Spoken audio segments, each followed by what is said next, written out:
All right. Hello, everyone. This is Brother Benson, and this morning I'm joined with Mzalendo again this Sunday morning. Mzalendo, habari gani? Niko salama Mm, salimini. mhm. Tunashukuru Mwenyezi Mungu kwa Okay, siku ya sawa. leo. We labda mtu akikuuliza jambo Mm. gani unaweza jivunia kwamba umefanyia nchi yako? Jambo ambalo naweza jivunia Mm, kuwa nimefanyia nchi yangu. mm, Kila kwa sasa kila asubuhi mm, nikiamka naongelesha Wakenya kutoka kwa channel yangu ya Afrika mm, 24 at least kila wiki naongea yeah, na Wakenya na nawajaribu kuelimisha mhm, dhidi ya kuchagua viongozi wazuri ya mm, kila wakati. Hiyo ndio jukumu langu kama Mkenya. Kila siku mhm, nipatiwe nafasi kama hapa Brother Ben Media, mhm, nikuje niongee na Wakenya na niwaelimishe juu yeah, ya ufisadi, mhm, uongozi bora mhm, na haki zao kama Wakenya. So najivunia ile nafanya kila siku mhm, kama Mkenya. mhm. Na labda tu kuna kauli ambaye Mwalimu Julius Kambarage Nyerere alisema Mm. kwamba CCM wanataka mabadiliko. Wasipoipata ndani ya CCM basi wataitafuta nje ya CCM. Na hiyo kauli nailinganisha na chama cha ODM kwa saizi. Kwa sababu naona kwamba kuna wengi ambao labda kuna ile mabadiliko ambayo labda inatakikana pale ndani. Unadhani hiyo mabadiliko isipopatikana pale kwa ODM wataipata mahali wale ambao labda wanataka mabadiliko? Nimesema mara mingi ya kuwa mabadiliko huji kwa njia rahisi. Mm. Kitu ambayo lazima tujue ni mabadiliko, hata sisi ile tunajivunia mabadiliko ya usemi, mabadiliko bado tunapigania mabadiliko ya haki ya binadamu, Mhm. mabadiliko katika uongozi ama kwa hizi vyama hazikuji kwa urahisi.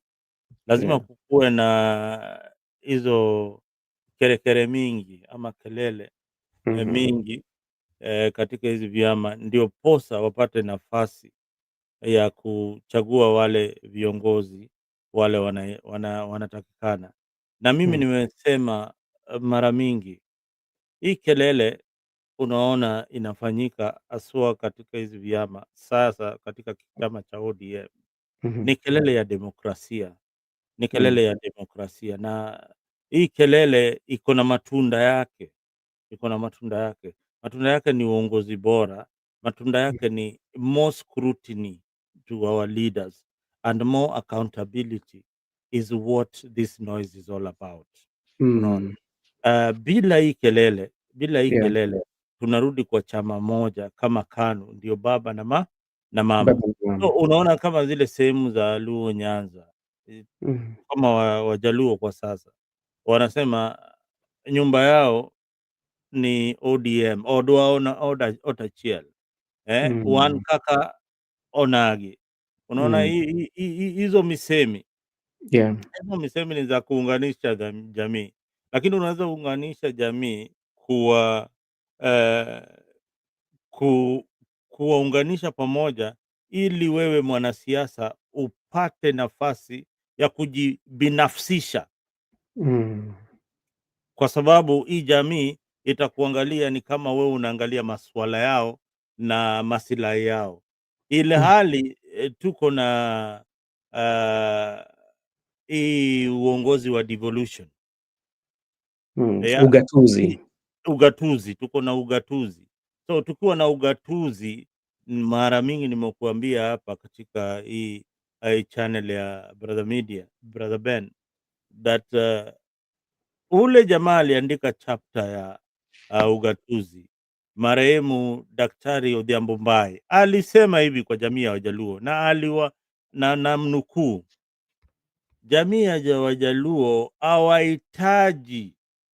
hawahitaji uongozi wa urais tena, wanahitaji kufanya kazi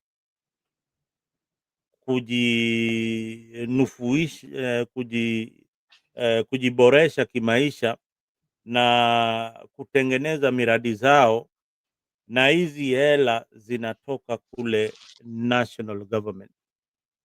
Unaona? Na ugatuzi ilikuja kwa sababu ule rais alikuwa pale mwanzo, Bwana Moi na Kenyatta, alibagua zile sehemu hazikuwa zinampigia kura, kuwa siasa mbaya, maisha mbaya.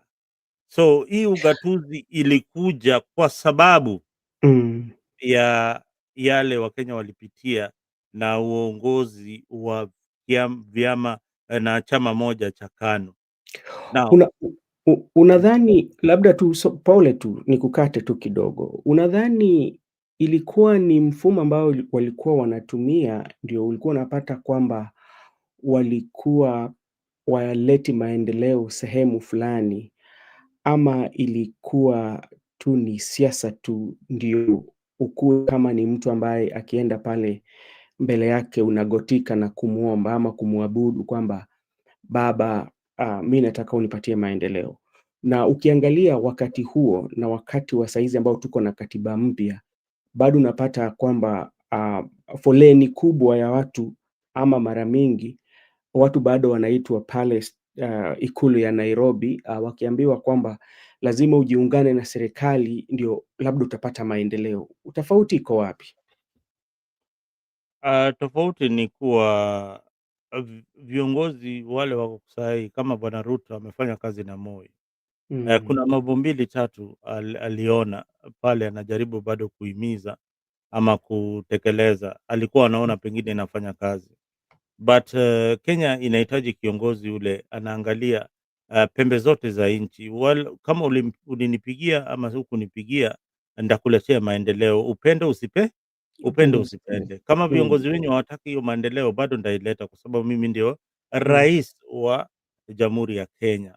Na huo ndio rais tunamhitaji, sio rais ule anawaletea miradi kwa mnajili umpatie kura. Unaona vile jamii yako, for instance, wanasema maendeleo ile tumepata kwa sababu huyu rais ni kwa sababu tumeungana na yeye ama tunakubaliana na yeye. Hiyo ni makosa kubwa, kwa sababu hiyo ni jukumu la rais wa taifa kuleta maendeleo, na sio tafadhali. Unaona? Sio tafadhali na sio kwa kuomba, ni fanya kazi yako kama rais, peleka maendeleo mahali inahitajika. Kuna kabila 42 Kenya na zaidi, wale wana uchache, ni wachache, na wakiwa wachache kama kabila watapata maendeleo kivipi kama wana viongozi wale wana sauti? Hawawezi pata maendeleo. Kama kuna kabila ngapi? Kuna Wajaluo, Wakikuyu, Wakalenjin na Wakamba ndio na Wasomali, sasa ndio kabila iko na sauti, then hizi kabila ndogo zitapata uongozi kivipi? Kwa hivyo tunataka kiongozi ule anafanya maendeleo Kenya mzima, pembe zote za Kenya, bila kubagua wewe unatoka kabila gani na wewe unaenda dini gani.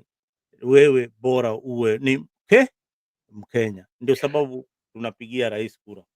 Okay, asante. Unajua leo wakati wa mazishi ya Beryl, dadake Raila Odinga, ambaye leo alipatiwa heshima zake za jana, nasema jana kwamba alipatiwa heshima zake za mwisho.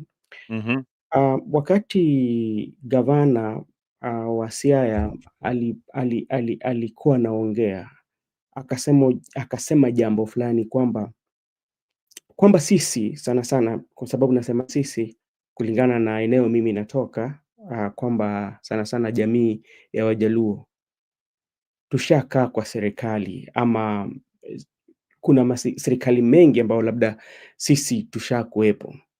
Na kuna story ambayo tuko nayo sasa hivi mjini kwamba baba alituacha kwa serikali. Labda hii ndio serikali ya kwanza ambao labda jamii ya Wajaluo wamo ndani. Na Orengo alizungumza. Hiyo kauli wewe unaweza zungumzia vipi?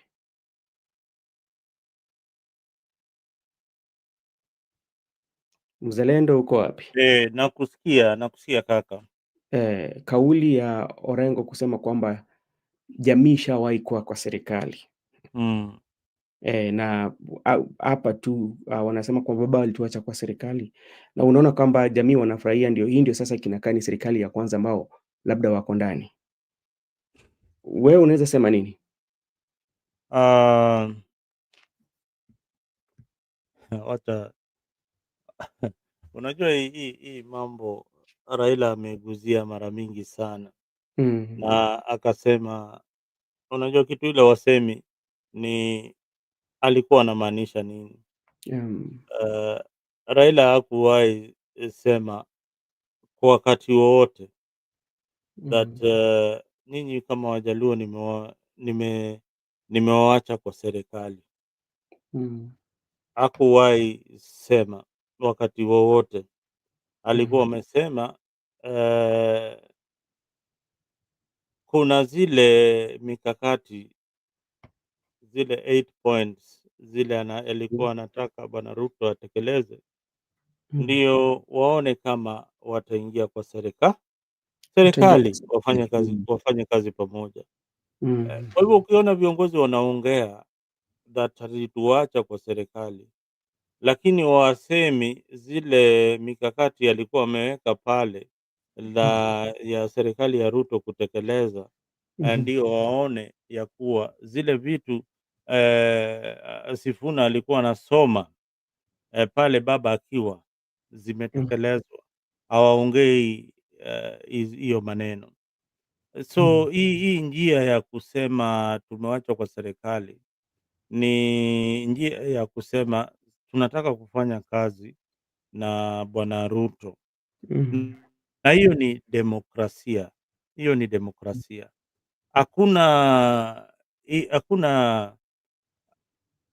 hakuna demokrasia kusema ya kuwa jamii ya mm, Wajaluo, mm, mm, jamii ya Luo Nation eh, wataungana kusupport candidate fulani, kwa sababu mimi kama natoka hiyo kabila ya Wajaluo mhm, niko na demokrasia na haki ya kuchagua ule kiongozi namtaka. mhm, Lazima uniuzie sera zako, yeah, nipende ile kitu nasema mhm, na nione maendeleo ile umefanya, ndio nikupigie kura. mm, Waona, tuko na akili ya kutosha, sisi si watoto. Tuko mm, na akili ya kutosha kujua kiongozi ule anafanya kazi. Kama mm, Ruto amefanya kazi, maendeleo yake itaonekana kule Nyanza. Amejenga manyumba, ametengeneza biashara, watu uchumi wa Kenya imeinuka, vijana wamepata ajira, kuna mambo ya usalama iko shwari. Hiyo ndio itanifanya nipige kura. Haitafanya mimi mwenyewe si mkaaji wa kule Nyanza, pengine nakaa kule pwani, unaona, pengine nakaa Nairobi, pengine niko ng'ambo, lakini zile maswala zile zinani affect mimi kama Mkenya, mm, ameziangalia, unaona. Siangalii ya kuwa ameangalia jamii yangu. Hiyo ni naweza sema ni ubinafsi ama selfishness, kwa sababu mm, Mjaluo ama Mkikuyu, sana sana Mjaluo akiangalia ubinafsi wake, alafu mhm, baadaye anateta Gachagua akiangalia ubinafsi ya Wakikuyu, hawa wote ni watu mmoja, akili yao inafikiria the same way.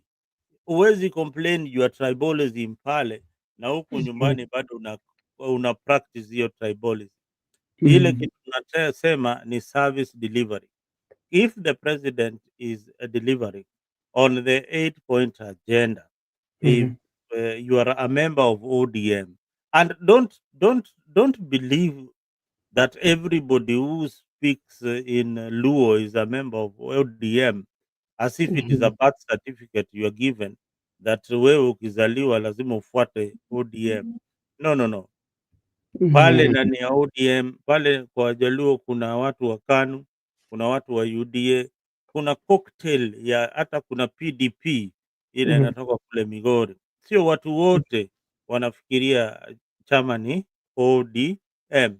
ODM lazima pia uuze sera zake kwa wananchi ili wapende zile vitu wanafanya, lakini ikikuwa bado wana mzozo katika chama chao cha ODM, then wananchi pia hawana fursa, baada wako na nafasi ya kutafuta vyama zingine ambao hazina kelele. Unaona? Okay. Asanti. Wacha nichukue fursa hii kusalimia wale ambao wanatutazama pia au wanatupatia maoni yao kupitia kwa pale. Naona Angela yuko pale, naona pia Dan pia yuko, Bishop Dan ama Askofu Dan ako pale, naona pia Goodyear pia yuko pale. Mimi nawapatia salamu zangu.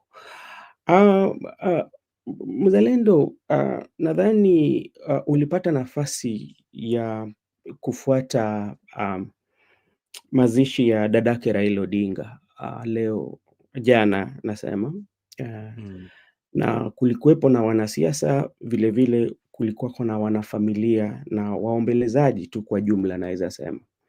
Lakini kuna matukio mengi yalitokea pale ambapo inakuja unajiuliza maswala mengi sana ama maswali mengi sana, kwa sababu katika maisha ya binadamu tunajua tuko siku ya kuzaliwa, kuna siku ile unaoa na siku ile tunakupatia heshima zako za mwisho, na hizo zote tatu ni muhimu katika maisha ya binadamu venye nilisema hapo awali.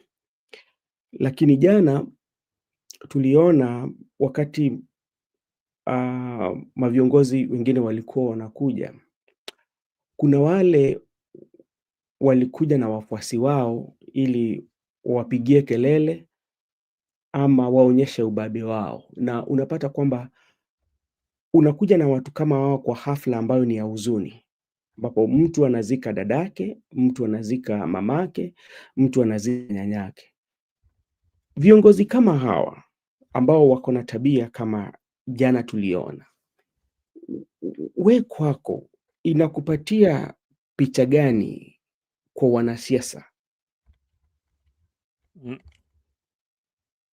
Unajua, niliona briefly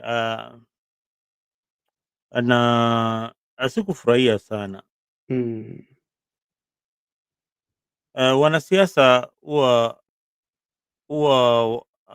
wanaenda matanga, huwa wanapaswa kwenda matanga peke yao ama na familia yao, Yeah. kwa sababu ni matanga.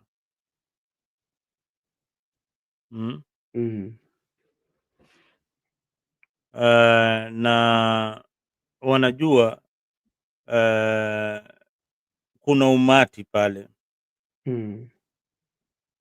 wale ama waombolezaji, maybe ni familia, wale wamekuja hapo kwa jinsi kwa mnajili wa kusindikisha dada yao ama mmoja wa familia yao ule amefariki. Yeah. So wanasiasa Kenya mara mingi au hutaka kuonyesha nguvu na wanataka kuonyesha kuwa wana mashabiki. Hiyo ni kuonyesha mashabiki ya kukodeshwa. ni wanalipwa, wanakuwa mobilize. Ni mbinu ya kutishia ama kutisha wapinzani Wow.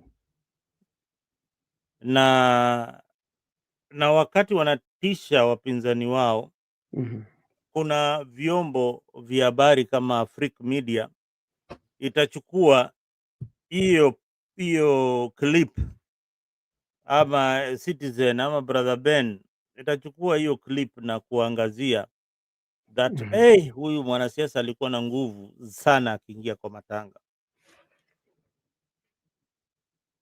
Sasa siasa za matanga ni campaign zisizo, kwa Kiswahili nzuri naweza sema ni siasa ambazo sio rasmi, hazijatangazwa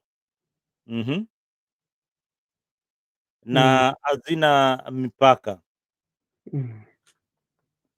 na ni ujumbe wanataka kutuma kwa wapinzani wao ya kuwa ground iko sawa na wazidi ku control the narrative ile wanajaribu kuuza kila wakati. So na pia ni njia moja pia ya kuonyesha ya kuwa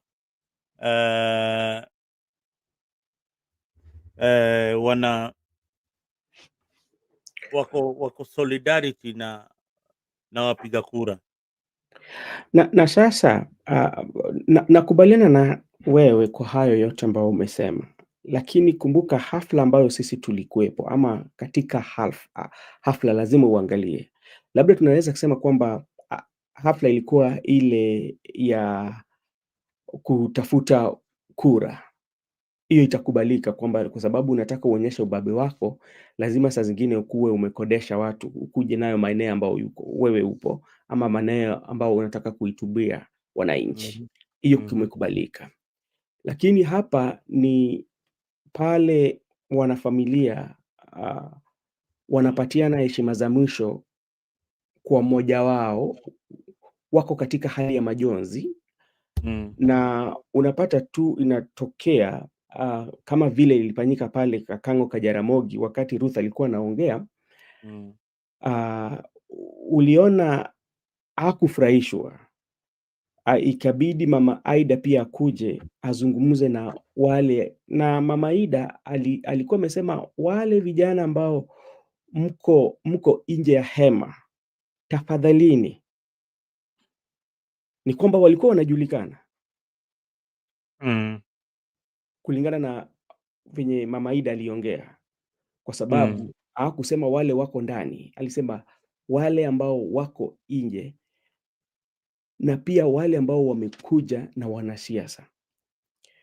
Sasa unapata tabia hii ama tabia kama hii, sisi kama nchi tunaitoa wapi?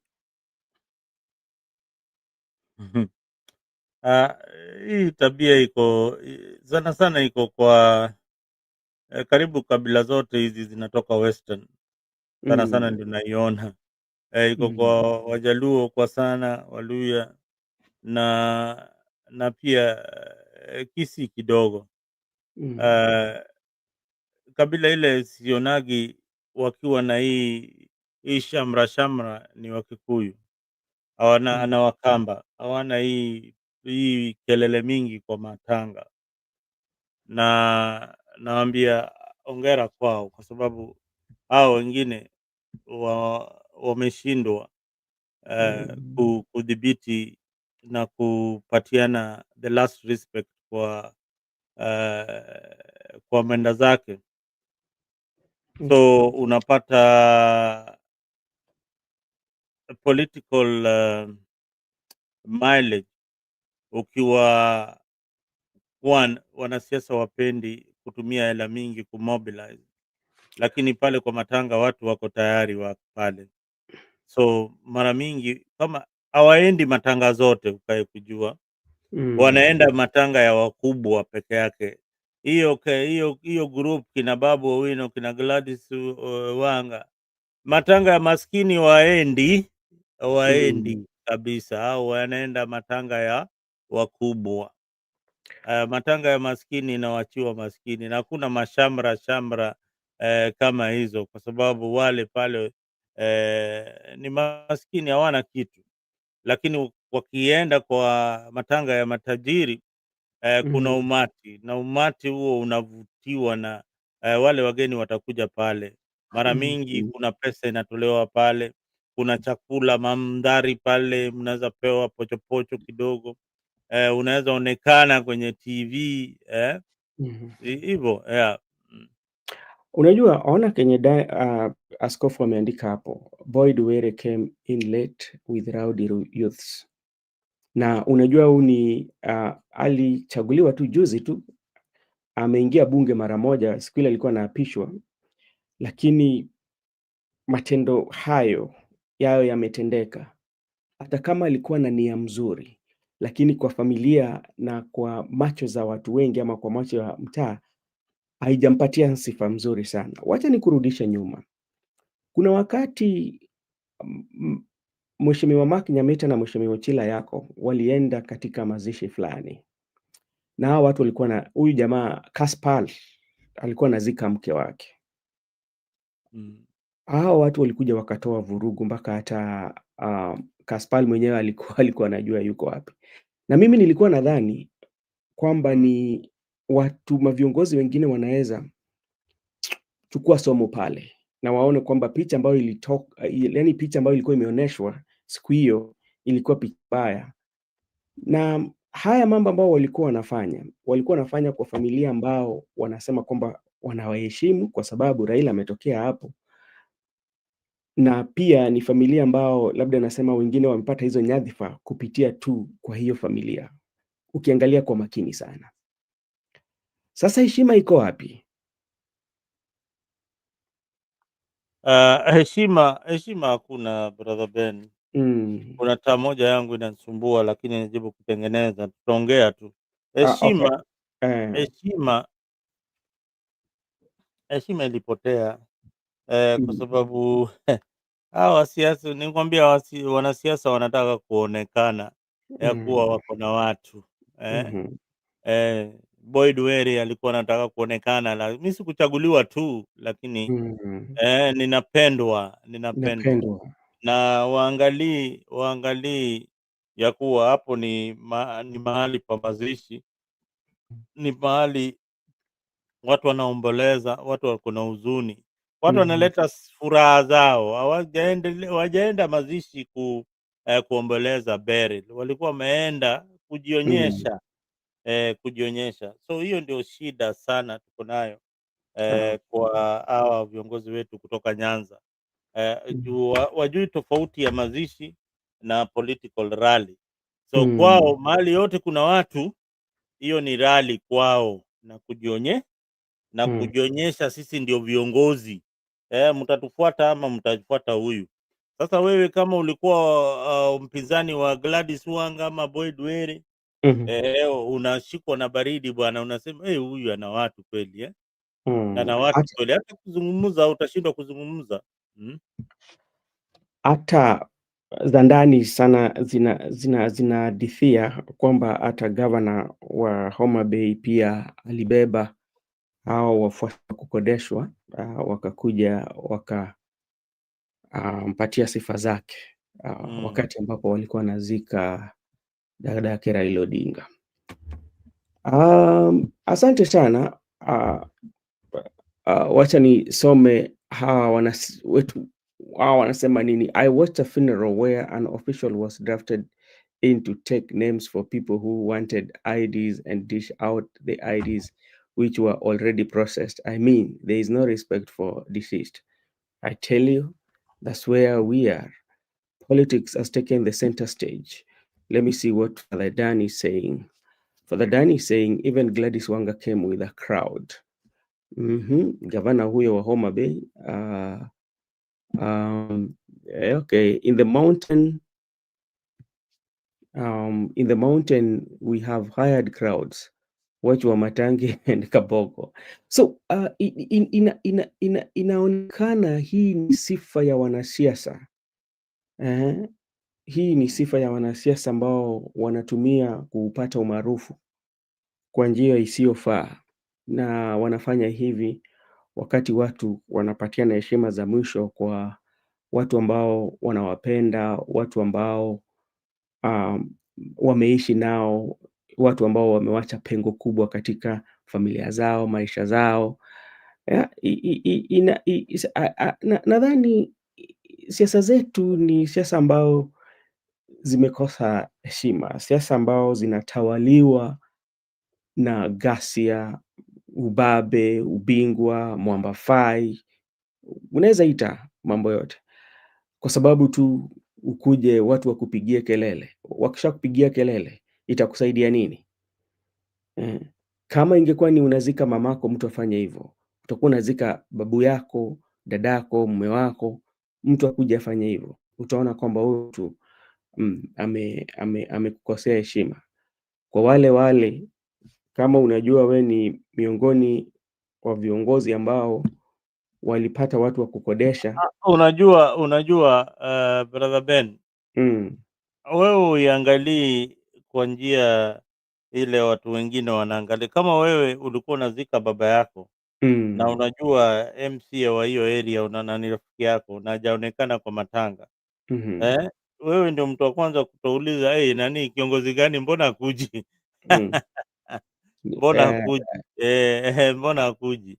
So ni mambo ambao wamezoea, unaona, ni Okay. mazoeo so ni kitu ambayo inafanyika. We need to condemn it in the best term possible. It is primitive, it is unwanted, and it is uncultural. Okay, wamesikia. Sasa ndugu yangu, kuna pahali pia nataka tuzungumzie. Hebu tuangazie Winnie Odinga kidogo. Winnie Odinga alipatiwa nafasi na mamake asalimie wale waombolezaji walikuja, na cha kwanza Winnie aliongea mambo ya ukoo, akajaribu kueleza, naweza sema kwamba miti ya ukoo yao, akaanza kusema Wanga, akaitika mpaka akaielezea mpaka akafika kwa Jaramogi, akasema hiyo ingine mnajua. Ya pili pia akachukua nafasi, akaomba mamake radhi kwamba nipatie dakika zako kama kidogo tu, nichukue hapa nipatie na rafiki yangu asalimie tu watu, akaita Babu Owino. Kwa hizi vitu viwili inakupatia Winnie kama mtu aina gani? Winnie ni mwanasiasa na Winnie amefundishwa na baba yake siasa na nilikwambia jamii ya Jaramogi, jamii ya Raila Odinga bado wajazungumza, bado wanaomboleza baba yao. Na juzi nilikwambia nimekuwa nikifuatilia sana Winnie katika social media post zake zile amekuwa akiweka. Mara mingi amekuwa akionyesha mavazi zake na raha na nini na ana impression ile anataka create kwa followers wake. Ni anataka kuwaambia niko tulieni, unaona, tulieni tu, mimi niko. Na Winnie anajua ya kuwa anapendwa na vijana wengi, na pia wafuasi wa baba yake wanamwangalia ya kuwa uongozi yuko katika ndani ya Winnie, kama mtoto wa Raila. Ile uongozi wa Raila na ile ushupavu wa Raila iko katika ndani ya Winnie. Mm. So yeye kualika Babu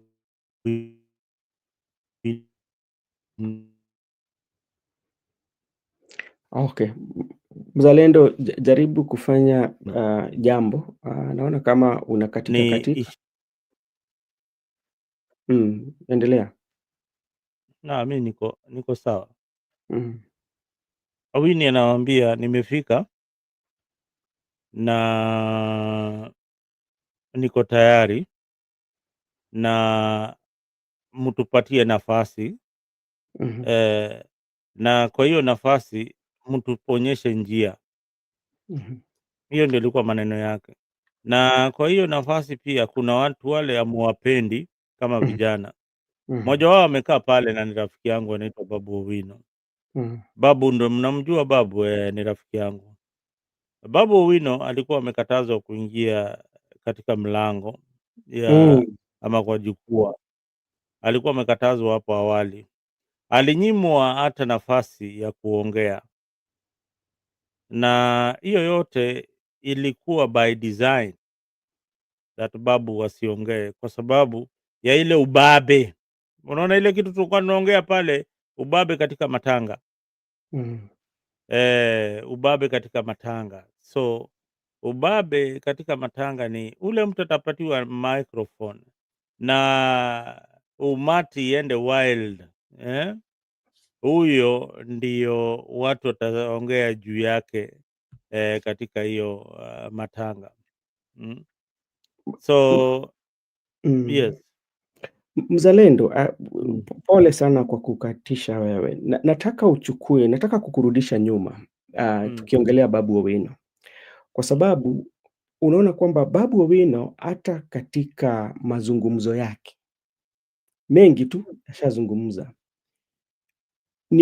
inaonekana ni kwamba mtu ambaye alifanya kazi ama mtu ambaye aliwekeza sana katika chama cha ODM na apati shukrani. Unapata mara mingi huwa anafinywa, kulingana na hata venye wewe umesema.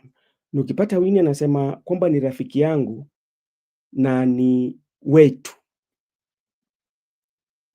na hii nafasi inatokea baada ya Millie Odhiambo kuita tu jina yake, kwa sababu pahali ilishafika inamaanisha tushaanza kufika kiwango cha juu kulingana, tukafika pale kwa Ida, na sasa ndio hapo sasa Babu anakuja, anawekwa na Winnie, anakuja anamuita na anamwambia salimia ukumbi.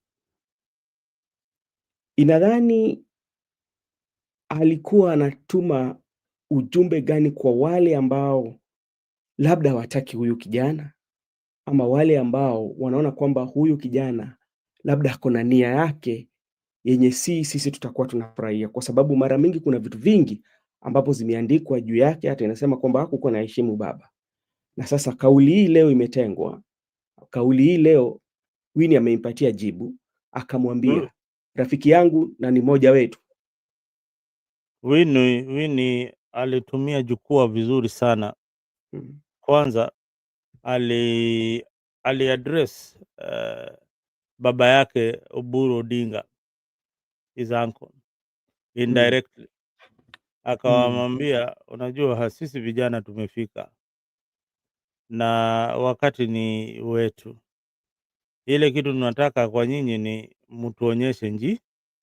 mtuonyeshe njia. Orengo Mm. pia kuamka akasema, vijana ni wakati wa kupatiwa nafasi, na kama hiyo nafasi haitapatikana ndani ya chama cha ODM, Mhm. basi vijana watatafuta nafasi nje ya ODM. Ile Mm. wanawambia, nyinyi wazee, kama mnataka hii chama ikuwe ni yenyu, basi itakuwa ni yenyu. Lakini Winnie anasema yes, hii chama ni ya baba yangu, na kama ni ya baba yangu pia mimi niko na usemi. Mm. Niko na usemi. na akasema alianza huko Mombasa, akamwambia kuna watu wanauza chama, wako na sisi hapa, lakini usiku wako na Bwana Ruto wakiuza chama. Kuna wakati pia akasema, mimi Junet hata sitaki uniongeleshe. Na ukaangalia kwa hizi mikakati yote rafiki wa Raila karibu ama wa karibu sana, ule mouthpiece wa Raila Odinga alikuwa ni Junet Mohamed. Ako wapi? Mbona mjiulizi huyu jamaa yuko wapi? Haonekani kwa hizi hafla za chama cha ODM. Anaonekana mara moja. Haya, pia kuna wale watu kama Sifuna, wale walikuwa wanaweza soma siasa. Na wacha nikurudishe nyuma brother Ben kidogo. Huyu Babu Owino msimuone hivyo. Babu Owino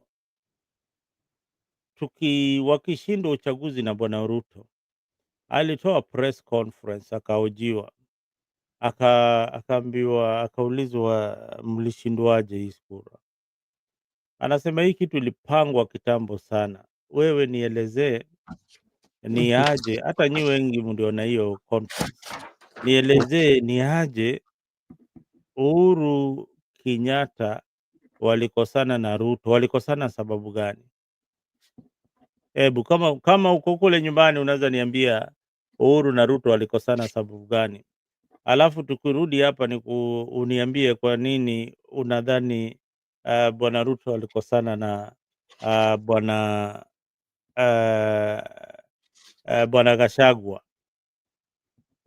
Uniambie ni sababu gani Ruto wamekosana na Gachagua, na ili hali ukae ukijua Gachagua alikuwa amesimamia Mlima Kenya. Hiyo ndio ukabila ilikuwa hapo mwanzoni.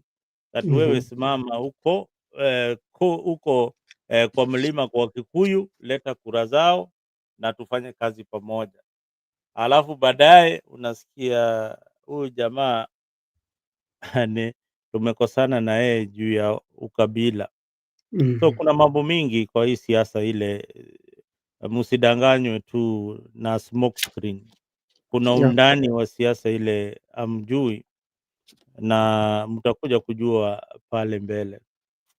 Okay. Na sasa kulingana na kauli ya Winnie sana sana kwa Babu, kwa sababu hii ilikuwa ni kitu kikubwa sana, naweza sema kwa Babu, kwa sababu hii ilikuwa wakati ambapo Mama Ida mwenyewe ndiye alikuwa anafaa aongee, na kwa wakati huo Winnie akaomba ruhusa kwa mama yake, nipatie. Ukiangalia sasa siasa ya Babu, na hapo hata awali ukienda katika mtandao ya jamii, kuna maandishi amesema pale kwamba walikataa nisiongee, lakini wananchi wakaamua. Na haya maneno yake ama yale amechapisha pale, mimi naona kwamba alikuwa analenga sana Milly Odhiambo, kwa sababu Milly Odhiambo ndiye alipatiwa ile jukumu ya kualika kwa ile kiwango wale wabunge ambao walikuwepo. Hiyo ni kama amerusha dongo kule. Lakini sasa kwa siasa ya Babu na kwa ODM kama chama, ni taarifa gani labda Winnie anawaambia? Asi vile tu nimlikuelezea hapo awali that Winnie anawaambia au sisi kama vijana tutaungana na watu kama like-minded, watu kama Babu Owino. Nyinyi wengine you are not like-minded leaders. Sera zenyu na zetu ni tofauti sana. Sisi kama vijana kuna vitu tunaangalia, ama viongozi wa kesho kuna vitu tunaangalia, lakini hatuioni kwa Gladys Wanga, hatuioni kwa Milly Mabona, tunaiona kwa viongozi wengine kama Babu Owino, Edwin Sifuna, James Orengo, Caleb Amisi. Naweza wataja wengi sana wale wanaangalia siasa kwa njia tofauti. Okay. Asante sana. Na wacha tukuje kwa Winnie kwa sababu kuna jambo hujagusia hapo. Nilikuuliza tu Winnie kupatiana taarifa ama kupatiana hadithi fupi ukoo yao. Na unajua ukiangalia siasa za Raila sana sana ikiwa eneo la Luo Nyanza akienda kwa matanga utapata kwamba hivyo venye Winnie alikuwa anasema kwamba alikuwa amependa kutoa hiyo hadithi ya ukoo. Na tunaona Winnie Winnie pia yuko hapo. Inamaanisha nini? nilikuwa nimesahau. Eh. Winnie kuleta hiyo narrative ya yeye anajua ukoo ya jamii ya Wajaluo na anaangalia ya kuwa watamuunga mkono. Alienda mpaka kule chini kabisa, akafika kwa Raila Odinga kwa Jaramogi, akasema hiyo wengine yote nyinyi mnajua, baada ya Jaramogi ni baada ya Raila Odinga ni mujijazie.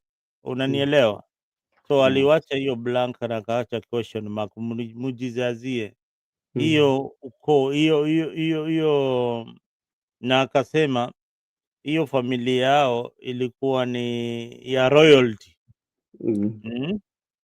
So hiyo vitu yote alisema pale ni kuangalia siasa yake huko mbele, na anawakumbusha tu. Baba yangu alikuwa anasema hizi vitu, hata mimi naweza zisema. So nikizisema msikae msione ni kama sijui ukoo na mali tunaelekea. Najua pale tulianzia na mali tunaenda. Pale kama tulitoka huko Southern Sudan vile huyu jamaa Winnie was grounding herself and starting with a joke from Southern Sudan. Yani alikuwa anawaambia exactly Dan. Alikuwa anawaambia mimi najua hiyo ukoo wangu. Nimefundishwa na baba yangu. Nimekuwa na yeye kwa hii siasa. Na pale amewachia, mimi nitachukulia hapo kuendelea mbele. Asante sana mzalendo kwa hayo. Pia nashukuru Father Dan pia anatuelezea hapo vizuri sana juu ya mwanadada Winnie Odinga ambaye naweza sema kwamba anashangaza wengi na nadhani pia atakuwa miiba kwa wanasiasa wengi wa ODM. Utapata kwamba naamini kwa siku zijazo itakuwa ni nadra sana yeye kupatiwa nafasi, kwa sababu labda matamshi ambayo anatoa haiendani ama haiambatani na yale fikra na mawazo ya wale mavigogo ambao ama tuseme kwamba wale umri wao umeenda sana katika chama. Atakuwa anazungumza kinyume na matarajio yao na itakuwa ni si kitu ambacho itakuwa ni vyema kwao. Utapata kwamba kwa sababu unajua hapa siasa kumejawa na fitna na unasema ubinafsi. Ukiona kama mtu anasema vitu ambazo anapata kupata uungwaji mkono sana sana kwa vijana, utasema hapana, huyu lazima tumfatie mbinu ya kuua ama kufanya hiyo maarufu yake iende chini. Mzalendo, jambo la pili ambao pia sasa tunataka tuzungumzie, nataka unipatie kwa undani zaidi. Seneta wa Homa Bay alisema jambo ambalo wengi hawajawahi sema, kwa sababu tangu baba azikwe ama tangu baba afariki apatiwe heshima zake za mwisho, kila kiongozi amekuwa akisema yote yenye baba alimwambia. Tumeona wengi, baba aliniambia tubaki hivi, baba alisema tubaki kwa broad based government, baba alisema. Lakini Otieno akauliza Kalonzo, mbona yeye asiseme kenye baba alimwambia? Ama ni mpango gani ambao walikuwa nayo na baba, na Kalonzo pia akamjibu kwa usomi mkubwa. Mi naweza sema hivyo kama mwanasiasa mkongwe, unaona. Unadhani Kajwang' alikuwa anatafuta jambo gani kutoka kwa Kalonzo? Ama alikuwa anatuma ujumbe gani kwa watu ambao walikuwa pale kwa msiba wakati wa hafla hiyo ya kupeana heshima za mwisho, na hata wale wanasiasa ambao hawakukuwa pale, kwa sababu wamesema wanampenda, lakini urafiki wake ambao wako nao na wengine. Nadhani ulisikia hapo. Hebu hapo wewe unaweza sema aje?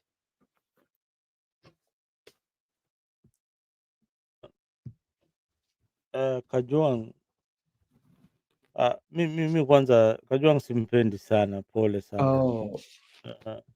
Uh, Huyo ndio kiongozi ambao naona amefanya kazi duni kabisa kwa Mm, wakaaji wa Homa Bay, mm, wakati wa Awiti and now wakati wa Gladys Wanga.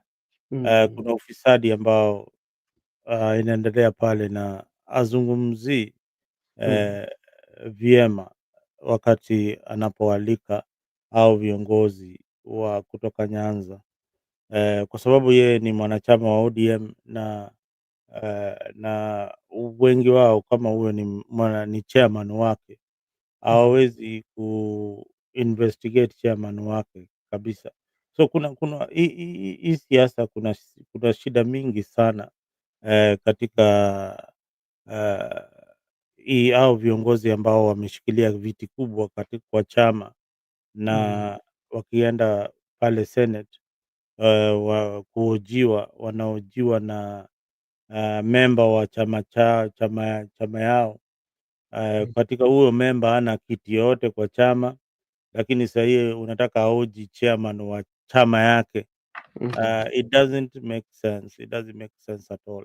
But mhm, anyway, wacha turudi kwa bwana Kajwang'. Bwana Kajwang' amesoma siasa, anaweza jua watu wanataka kusema nini. Amesoma ground, au ameanza kujua ground ni moto, na ni moto sana. Ni moto sana kwa wanasiasa wale wafanyi kazi kwa wananchi, wanasiasa wale pale bungeni wamezembea, na yeye kuuliza Kalonzo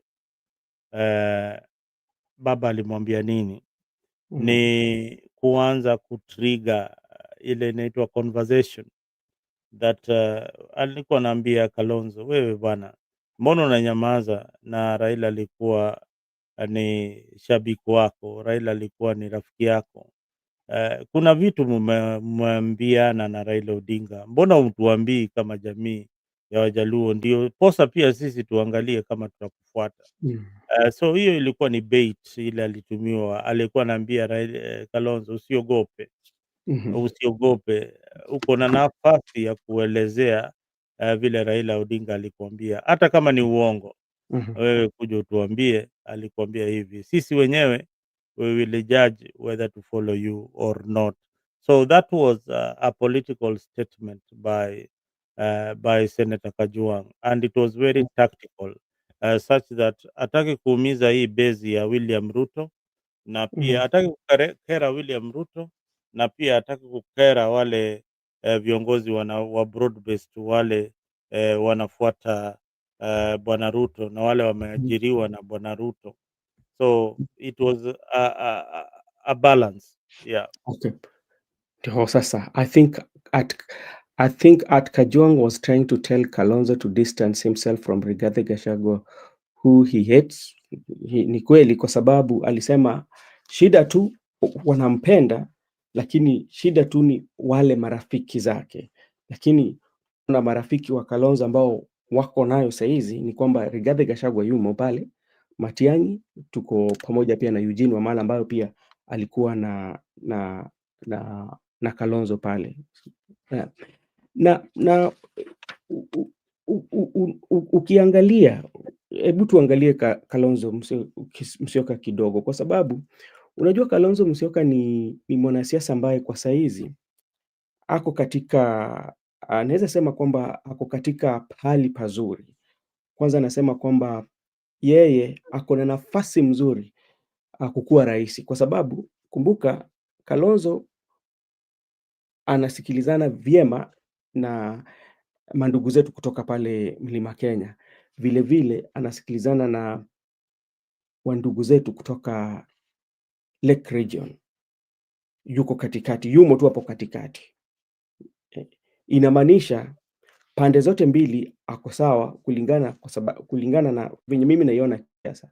Ni mtu ambaye alijitolea karibu kama miaka 15 kama anapatiana Raila uungaji wa mkono. Vile vile huku pia naona Jamii vizuri. bana Ben, jamii Wajaluo hawana shukurani Mm. kabisa. Unasema Uh, hawana nini? hawana shukurani, hawana Eh. shukurani kabisa kwa Kalonzo Musyoka, hawana kabisa. Na Kalonzo hata hafai kuwa anaambia ati tafadhali nipigieni kura. Mm. Huyu jamaa ni mambo tu ya kutumia. Kuna kitu inaitwa decency and Mm. honesty in politics, although it is very very rare to find an honest politician, but Mm. there is just some decency. Yeah, to ask for somebody like Kalonzo Musyoka and even to humiliate him to an extent that the last time the Luo community chose Martha Karua, uh, and they forgot about Kalonzo. Mpaka wanampeleka interview. Interview ati interview ya deputy president wa Raila Odinga. Kalonzo anapelekwa interview. That was Mm. humiliation, and he humbled himself. Na Kalonzo ndiye aingie kwa kampu ya Raila, it was a task, it was a very very big task, na aliingia hapo bila role yoyote, Mm. subordinating somebody like Martha Karua, ule ana hata wabunge katika bunge la Kenya. Mm. Very miscalculated, an orthodox means of selecting a deputy president. But Mm. all this guy chewed an humble pie. He had got the option of supporting William Ruto. Now, I can tell you, if Kalonzo supported William Ruto, he Yeah. would have been Ruto's running mate. Believe you me, he would have Mm. been Today, he would have been the deputy president. Mm. Mm. And Haya. waiting to be the president in 2032. Mm. Yeah. Father Dan Askofu anasema hapo nakubaliana na mzalendo. Luo Nyanza na shukrani hapana. Sense of pride girls, majority of them. Na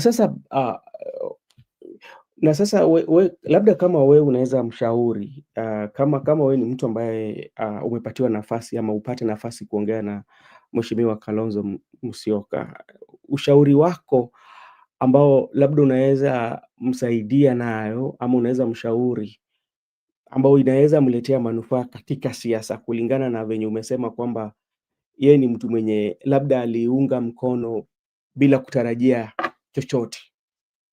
Unajua, Kalonzo has got an age. He Mm. comes to this election with almost 40% of Mm. sympathy vote. Watu Mm. wale wanaona huyu jamaa enyewe, he has been humble, ana dosari mingi. Das Kalonzo ako na madosari mingi kweli, yani mambo ya corruption hata imguzi nini, yeye yuko tu. Mm. Now, what what marvels me and many other political analysts is Mm. how Kalonzo has, with that humility, there is something in him that is unique. He has managed to make sure, Mhm. uh, he has managed to make sure that his Kamba community is united around him. With that kind, with humility, he has got his Kamba community intact. Governors wote wanatoka kwake huko, na ma Mm. MPs, majority of them are from his Wiper party. Yeah, Mhm. he's not a combatant leader like Raila Odinga or Gachagua or any other leader, and he's not very vocal. You don't see him in pressers all the time, but he has managed to put his house in order. And those Kamba people listen to Kalonzo Musyoka, despite uh, having brought zero development during his tenure as Mm. vice president in Yeah. that region. There is just something unique about Kalonzo Musyoka that the Kamba people like. Na sasa ukiangalia siasa za Kenya, kwa undani zaidi, kwa sababu unapata kwamba siasa za Kenya zinakuwa ni siasa ambazo zimejawa na maneno, tunasema kwamba maneno machafu na kuitana majina. Na katika siasa ambayo labda yeye anacheza, unaona kama labda kutakuwepo kwamba upinzani wa pamoja wampatie nafasi kushindana na Rais William Ruto, unaona kwamba ataweza kweli? Kulingana na Nimekwambia aina ya siasa ambayo yeye anapiga yani. shida ya upinzani ni sasa wanaweka Kalonzo in a Mm, very awkward position mm, in that Ruto is a ruthless politician and a mhm, strategist. mhm, Yuko mbele yao in terms of strategy, in terms of money, ako mbele yao. Now wewe unakuja late in the game, hamjajipanga mpaka saa hii mkajua presidential candidate wenyu ni nani. Bado mm. mko kwa makanisa, mko sijui wapi, bado hamuna hata secretariat ya kurun, hamuna spokesperson wa hii opposition alikuwa ni ule Mukisa Mukisha Kitui, Kitui, Daktari Mukisa Kitui. hata hajawahi ongea, hata sijui kama alirudi ng'ambo ama yuko Geneva ama yuko pande gani. Mm, Another bogus useless guy wamemweka hapo kama spokesperson. This position needed people who are vibrant, people who would be telling people, giving direction of what the opposition is doing and speaking in one voice. But now everybody is Matiangi yuko huko na wakisi wake huko, yeye ameshinda huko na mandizi huko, mm, ako huko na gaki sijui ni hivyo huko Bone huko kwa kina Alex huko, amekwama huko. Haya, mwingine amekwama na usapere huko Central mm, Kenya. mhm, So when are they going to go to other communities? When mm, not even go to other communities, when are they going to choose their leader? mm, Yani mtu mmoja ule, huyu ndio sasa presidential candidate wetu. By the mhm, time wanamchagua akuwe ametusiwa, akuwe amefanywa mm, nini, by the time watu wanaenda kwa ballot, already people are getting used to the presidential candidate wa opposition. But sahi as it is, some people ukiendea huko Central, watu wengine wanadhani Gachagua atakuwa rais. mm, The way he talks, he's the one, is the presidential candidate. Haya, ukienda huko sehemu za Kisii, Alex anajua Matiang'i ndio candidate wetu. Haya, ukienda Kisii pengine huko Nyamira, the same mm, thing. Hapa Kisii town Maraga ndio wanaongea juu yake. Hmm? mm. Hmm? Yep. So it's crazy. It is crazy. They need to be organized. They need to be Na organized in good time. so like we kwako unaona kwamba ni wapi ambao labda wanafaa waanze nayo, labda watengeneze uh, watengeneze nini? Do you feel Look, like they they should need to look for a formula of getting their candidate, their presidential candidate, mm, either through a consensus or through the many dialogues that they have with the people, mhm, and they decide on who is going to be our flag bearer and who is going to be the deputy president, so that in case there is a fallout, they already know that uh, this guy is not with us, is going to run alone. That is mm. very, very important, because 1 year to election is not good enough for them to campaign and beat William Ruto. William Ruto is a step away ahead of them. And when you talk about resource mobilization and um, uh, where money will play part, especially when it come to that. And you see how President William Ruto in the churches sometimes in a week he donates more than 50 million. Mm. That's only on a day, especially in some churches. And you look at opposition, do you see them having such much uh, resource in terms of money to move across the country? They might not have that kind of resource Mhm, to move around Kenya. What is important right now is that they can't uh, match William Ruto's finances or the money that uh, they have stolen in government. They mhm, can't match that. But yeah. what do they really need? What do they really need? You see, what is there in a presidential campaign? First of all, Ben. First, there is TV adverts, radio, social media, billboards, and things like that. Yeah, Mhm, all over the country. Do you mhm. know how much that costs? Give me a figure of putting approximately how much, if you are there, how much do you think it will cost putting billboards across the country? Can it be of 100 million? What do you mean 100 million? That is little money. Mm, That is peanuts. That is peanuts.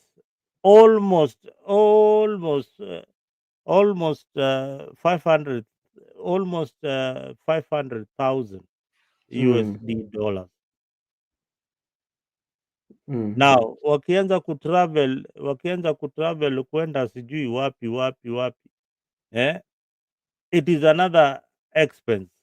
Haya, kuna security, kuna staff, kuna logistics zingine kama kuprint ma t-shirts na nini, ma capes na nini, mhm, some other millions zinaenda huko.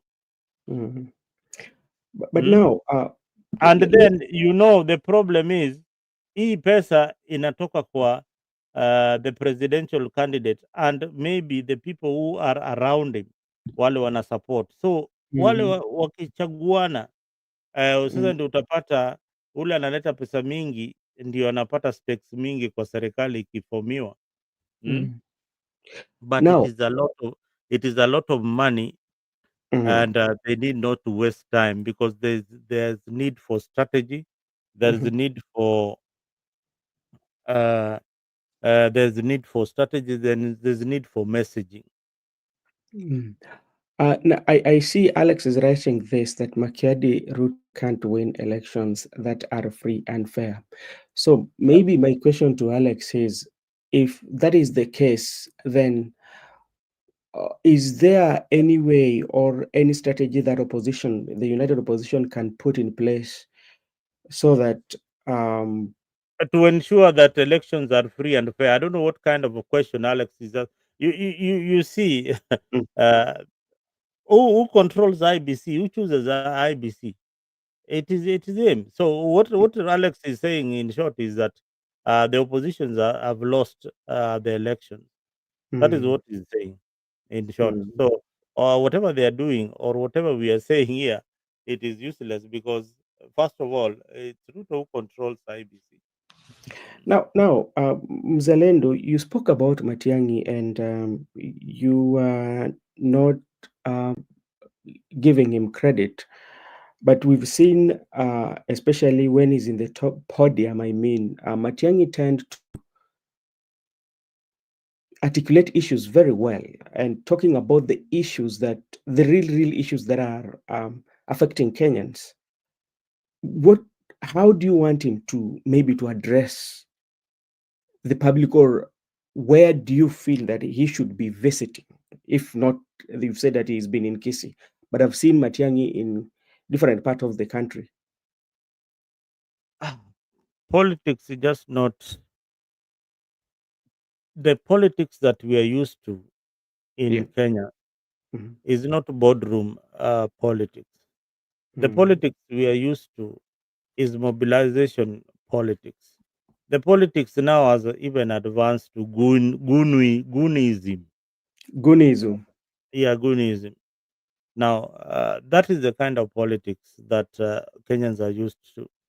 Now, when you get a group of technocrats or you are addressing like 50 people and articulating, and these people are listening to you, Mm. those are those are not necessary. Yes, they will vote for you, but where is the politics in Kenya found? Mm. The politics in Kenya is found in funerals, is Mhm. found in rallies, political rallies, and politics in Kenya is made in the streets Mhm. of uh, of Kenya. Mhm. In the streets, that is where the politics is made. So this conversation that Matiang'i is having with a group of five or going to some friendly places, he needs to go to places that are very hostile. That is where the politics is, and we see is the reaction, and we see what really happens. Matiang'i sijaona amepigwa teargas. Umeshamwona amepigwa teargas mahali?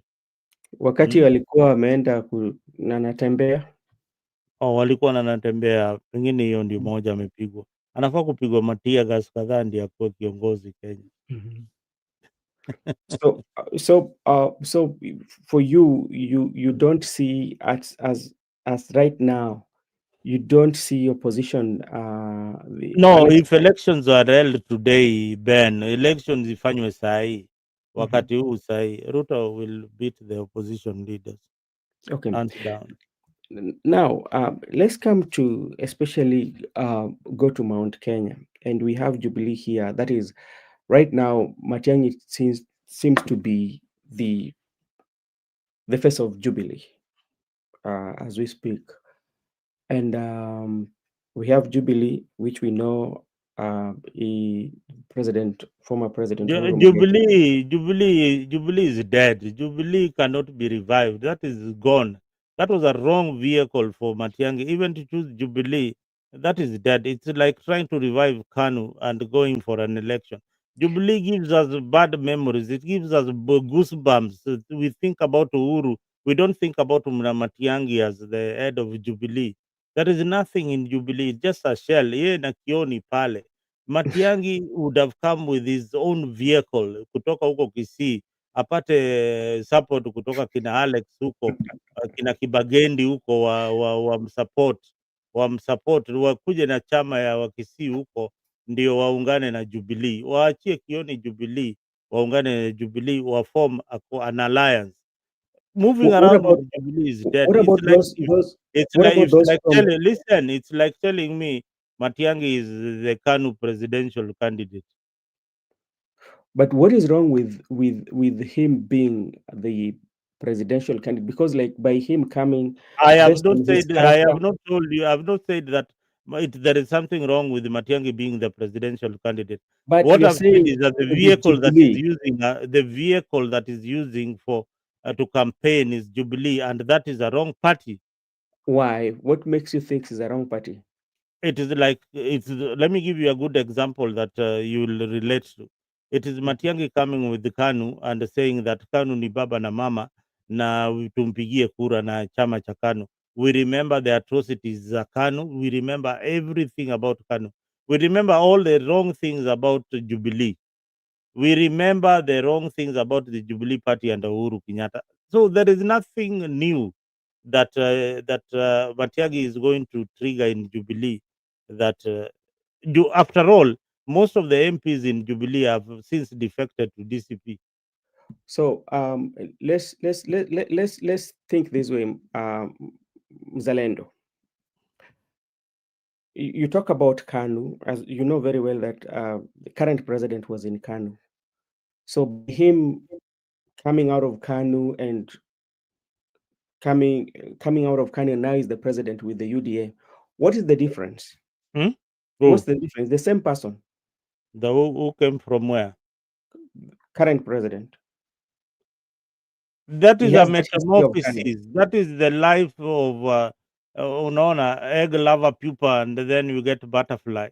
That is the metamorphosis of a politician. Alitoka KANU akakuja hapo. KANU is dead. Ruto would not have vied in KANU and won the presidency. You have to look for a vehicle that is new. Every other election here we have got alliances, and alliances are formed, and they coin a name for the alliance. Kulikuwa na Azimio Alliance, kulikuwa na nani, hata Jubilee. Anyway, maybe let me just correct my earlier statement. Jubilee will form alliances with other party, and they will form. They will have a name, an Yeah. alliance, but Mhm. it will not run alone because it can't go it alone. It has to merge with the DCP. It has to merge with Wiper to form a government. Now, Mhm. by now, they should have known that Matiang'i is our candidate. That is Mhm. what I'm saying. By now, they should know that Matiang'i is our candidate. And if they don't know by now that Matiang'i is the candidate for the grand opposition, I don't know how they will be calling themselves. Mhm. And they also need to get a name. They also need to get a name. They also need to get an identity. They also need to get colors. There's a lot that goes about. Mm. Father Dan is saying parties don't make good leaders, but good leaders can clean parties. There's no cleaning Jubilee bwana. Mbona KANU wajawahi clean mpaka sahii wadhadani? Mm. Enda usafishe KANU alafu kuja uniambie vile umefika nayo wapi. Mm. This is Makiadi. Makiadi amepotea sana. Richard Makiadi. Raila supporters have a soft spot for Kalonzo. The only thing that complicates the matrix is the Murima tribalist. And I told you that. That's what What? even what Senator Otieno Kajwang said. Makiadi, let me answer you. There's no difference between a Raila supporter and a Gachagua supporter, especially those from Luo Nyanza. They're the same. Why do you say so? They're all tribalists. Hmm. Okay. All right. Let me see. Alex anasema you seems to be double-minded, my brother, according to Alex. I'm not. What is the difference between a Luo supporting Raila Odinga in Luo Nyanza and a Kikuyu supporting Gachagua in Central Province? What is the difference? The only thing that drives them is tribalism. Luo Nation, Kikuyu Nation. What is that? Kamba Nation. All these are tribal. Kisi supporting Matiangi. All that is a tribal driven narratives. There's nothing there. Mm. Mm. All right. Thank you so much, Mzalendo. And maybe let me go back to your county because like your county seems to be having a lot of conversation even today. Um, there's a meeting that is supposed to take place in Kindu Bay. I don't know whether you're aware of that. And there are those who are saying that there are quite a number of some goons that have been brought all the way from Kisumu to go to Kindu Bay. Why is your county thrive on goonism? Why? What is making it to thrive on goonism? There is the nature of a Luo. There's our nature. There's our nature. There's our attitude. How we look at things. How we Mm, react to things. How when I tell you I will beat you, I will definitely do it. It's not a joke. You and I'll. It's not. We can't negotiate about it. mm, You understand? When I tell you Ben, mm, mi nitakupiga eh, mm, ujue kabla hiyo word ndakupiga ishe, mjaluo ashakupiga ngumi. Unanielewa? There is mm, the pride of Luo. So that is our nature. There's something that even if you try to correct it, you can't correct it. You can't correct mm, it. It's not like they like the aggressive politician, like Raila Odinga, you have to have aggression. That is why they find it difficult to support somebody like Kalonzo, because Kalonzo is a bit timid. He's not aggressive like the leaders they've had before, Jaramogi, the late Tomboya, and now the late Raila Odinga. They like aggression. Look at Babu Owino. They like aggression. Look at Okothobado. Aggression. Look at James Orengo. People who are aggressive and combative are what the Luo nation like as leaders.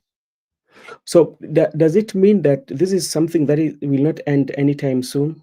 No, because we have got children that we give birth to who carry our genes.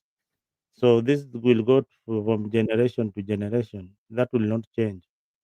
I got it from my father. I will get it. Is there pride in Gunism? That is, that's what I am telling you. There's no pride in Gunism. Mm. Gunism is something uh, that was just developed the other day, and people have embraced it, including the government. So there are goons everywhere, brother Dan. If there are goons everywhere, if you go to your community, politicians are using goons. The youths that are surrounding them, those are goons. So goons are always there to protect the politician and to intimidate your opponent in politics today. Okay, thank you so much. Okay, thank you so much, Mzalendo, for being very robust with us today, telling us that there's no difference between the brothers from Luos and the one from Tell uh, me the difference. Tell me the difference. There's no difference. mm, let me see what Makedi is saying here for us. The truth is, Ruto does not need an election in 2027 for second term. This thing is gone. We have to wait until 2032. Matiang'i is right. Matiang'i, I mean, we are wasting a lot of time. When I see people wasting time talking about Sijui, and then Makiadi, look at Gashagu. I've asked Makiadi probably is the one who can answer this question. Yeah. Makiadi, do you think that Gashagwa is a project of William Ruto? If you answer that question, you are a genius. And if and why and the reason why I I feel the reason why you feel that is a project of William Ruto, To and me, I don't. why and why and the reason why Ruto was a project of Uhuru Kenyatta. You know, I don't think that Gachagua can be a project of President William Ruto, Why? and the reason is, Mm.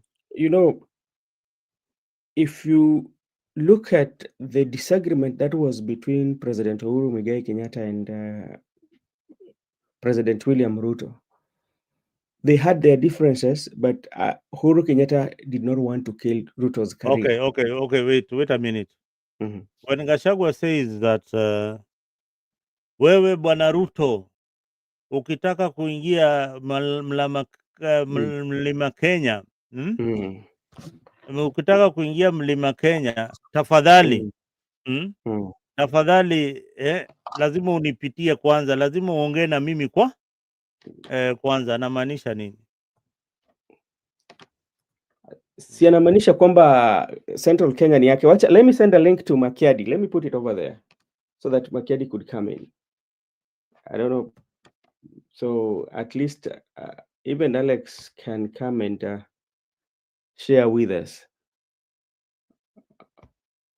Mm, I don't think so, because like if he was the project of president, We president nimekwambia could huyu have not jamaa impeached him. mi hata uniconvince namna gani? Walikosana wapi? Na uniambie reason walikosana mpaka Mm. waachane. Hakuna kitu kama hiyo. Hizo ni pang'ang'a tu. If you don't believe Walikosana. me, That's why eh, he was impeached. walikosana. Na walikosana yeye ni wapi? Walikosana sababu ya nini? Brother Ben, walikosana sababu ya nini?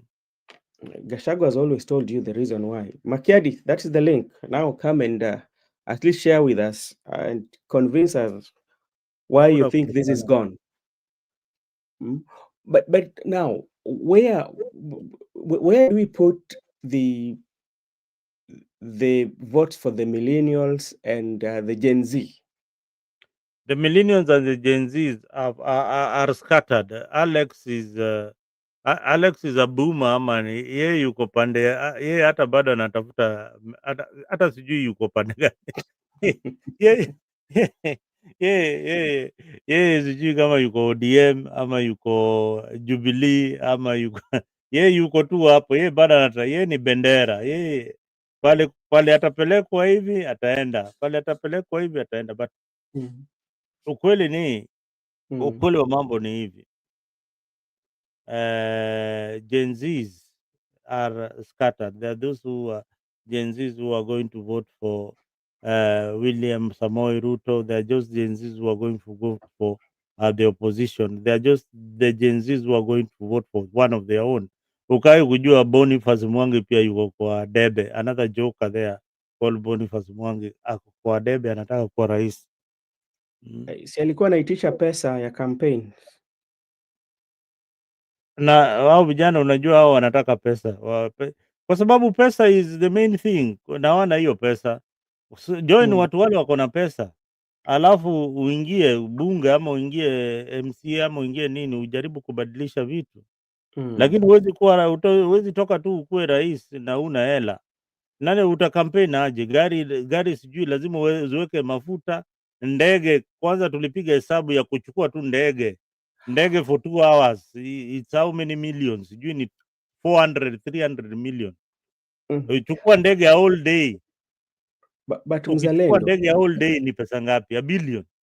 wacha nikuulize swali, kama tuseme kwamba hawa mavijana ya kizazi kipya na hawa millennials, kama wanajua labda vitu ambazo hawa wanataka ama aina ya kiongozi ambao wanataka, watahitaji fedha kweli? Pesa wanaweza chukua, lakini wanaweza piga kura You know, kwa I think what happened to these young people, they were intimidated and to submission, because I don't mm, see any of them.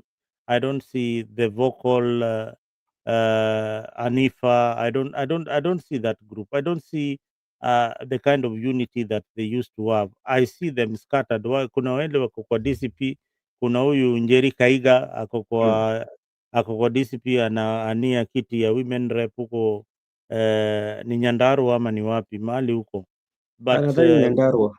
kuna huyu anaitwaje, Kasamuel maybe waiting for a nomination or anataka kukuwa senator wa Nairobi. Mm. Wako scattered tu namna hiyo, they are everywhere but scattered in political parties because We they have don't Fred, have a vehicle, they don't have a leader. That's the problem of lacking a leader. we Now have you see Fanya when Mambo Africa. Fanya Mambo Africa is also with the DCP. afanya Fanya Mambo. Fanya mambo Afrika alikuwa namba 6 MCA huko Gadagoreti.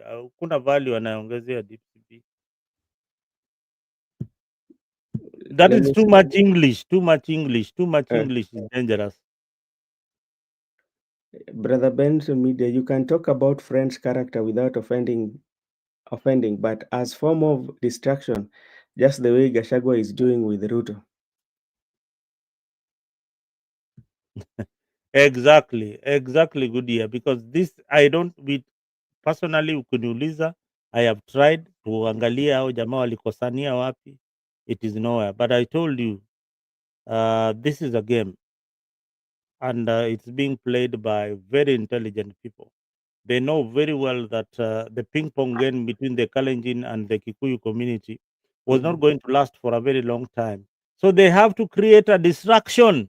If you can't get this, then you'll not get any politics. No, Mzalendo, to me, I don't think so. You will Especially, never get that. This is now beyond your pay grade, brother Ben. Hii sasa iko beyond wewe. Hii ni mimi tu ndo nazajua. Hii ni mm, ping pong game, ni kuingiza kuingiza anaitwaje, this guy professor Kindiki, na Kindiki akishaingia Kindiki, do you know Kindiki, who knows Kindiki's tribe?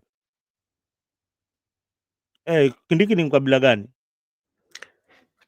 Kindiki Unaona anatoka Tharaka-Nithi huko. Unaona umefikiria mara mbili, yani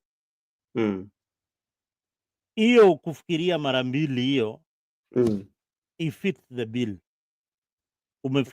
Umeanza kufikiria Kindiki anatoka Tharaka. Haya, hawa Tharaka ni Wakikuyu ama ni Wameru ama ni Waembu? Ni wakabila gani hawa watu? But do you think, because there are people who are saying that in 2027 that President William Ruto will not be going for the bigger tribes, but he will use the power of smaller tribes to win the presidency? Can that one happen? I told you initially that Ruto is creating a powerful machine beyond 2027. Powerful such that hakuna yeye atakula kwa siasa mpaka wajukuu wake, mpaka ule kijana wake wa matatu waingia kuwe rais. That is the kind of machine that is creating. Is creating a machine that will control Luo Nyanza politics, that will control Kisii politics, that will control central politics, that will control Coast province, that will control every other little part of Kenya, and is strategic and it is lethal, na anaifanya bila kelele.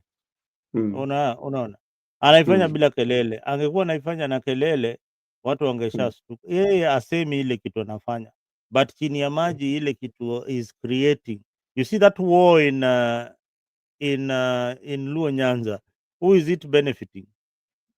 Yeah, the war between Raymond Omolo and Wanga, that's benefiting. Who is the beneficiary? The president. Either way, hata ikienda pande ya Wanga is the beneficiary, ikirudi pande ya Raymond Omolo is the beneficiary.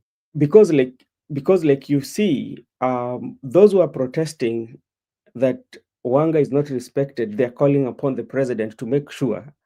Those who are protesting for Raymond Omolo, all of them are calling the president. So which means all of them are supporting the president. All of them are supporting the president. So which means the president is the one benefiting. So it means that the president does not need either of them. Do you get the point? But he's already with the people. Ameshaingia kwa wananchi such that the people are asking the president to come in between and stop the war as their leader.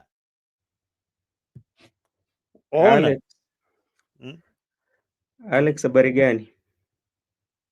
Alex, hey. Poa sana brother Benson.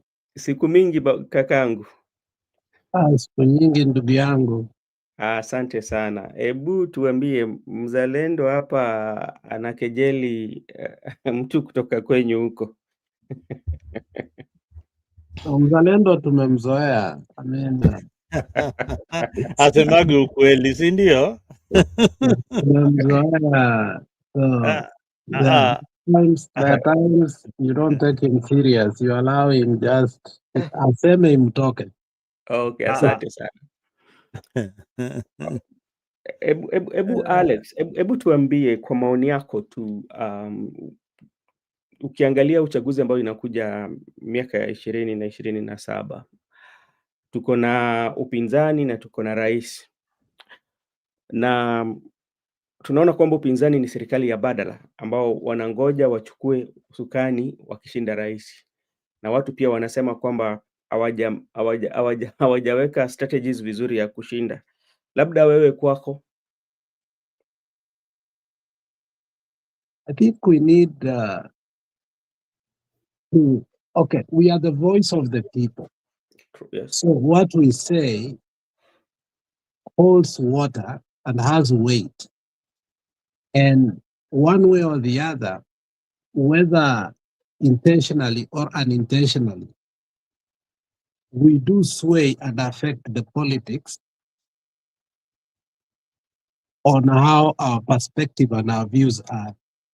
And it's always important to put the right perspective so that we allow the voter to understand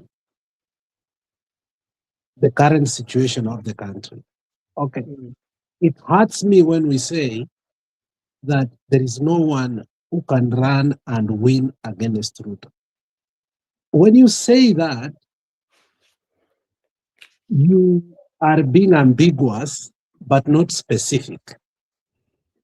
I would rather an informed individual say, with the current structure and how things are, if they remain status quo, there will be no election. Okay? That makes sense.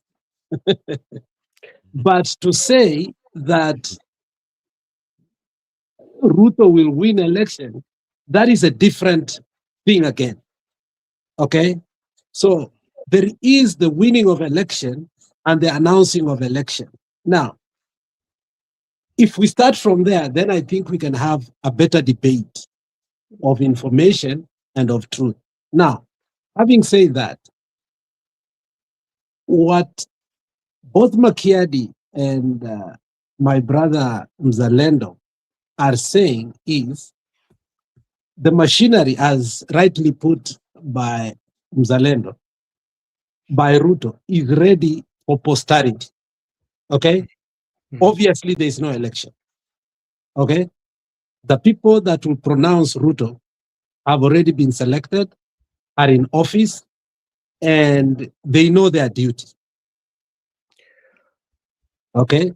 Yeah. But if you look across the country, the reason why, and ask your question, if Ruto understood that nobody is able to win election against him, would you have seen the kind of engagement you would have seen in these by-elections?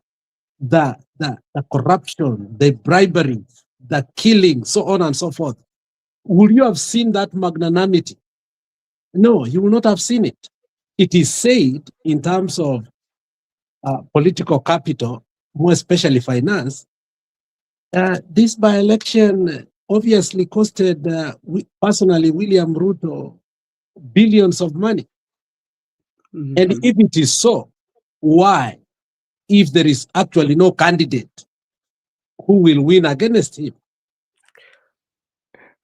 I might agree with your argument. At the same time, I might question it, especially based on the pointers, especially when we put our reference on the by-election that has just happened. And this is because before the election, what happened? We talked of the voter bribery, we talk of intimidation, we talk of goonism that we saw, and all manner of things that if you look at them, they did not give a universal playground for the opposition or for the candidates who are vying.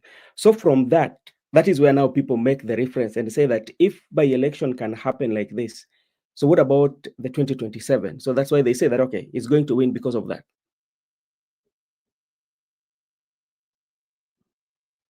You know, Brother Benson, let's not go into philosophical arguments and forget that truth and fact, however much we may try to sugarcoat or put peanut and butter between a sandwich, the truth will always be the truth.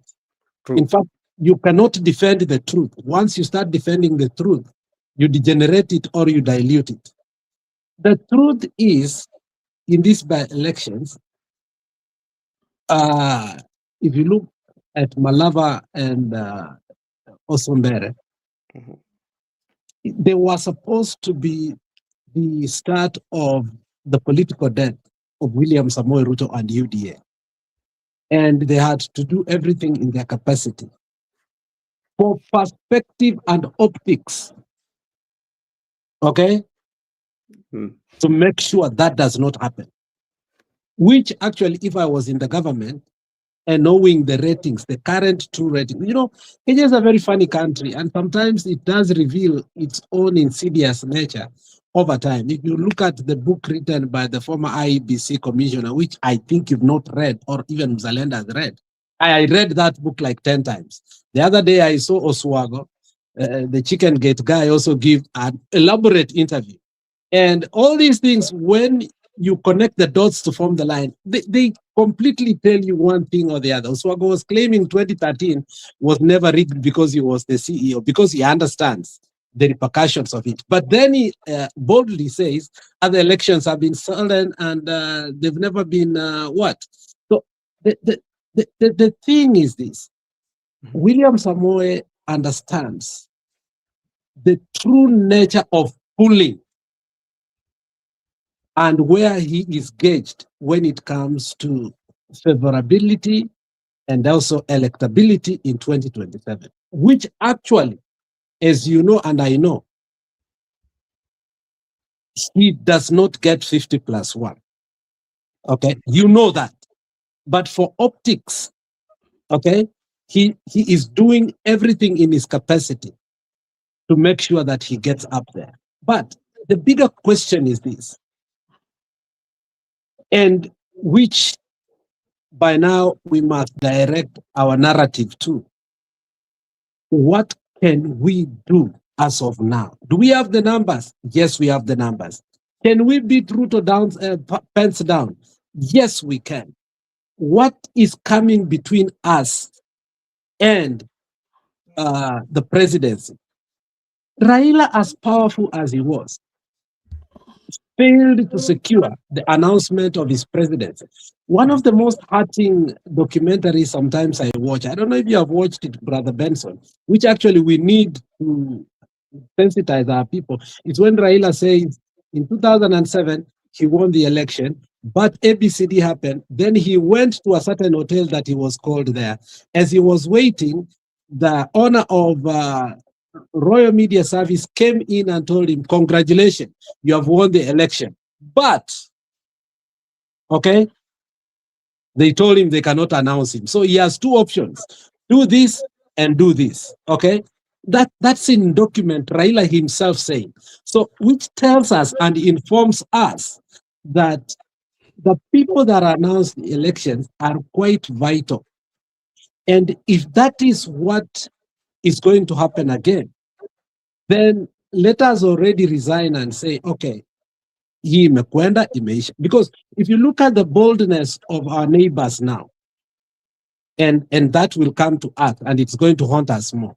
Southern Sudan,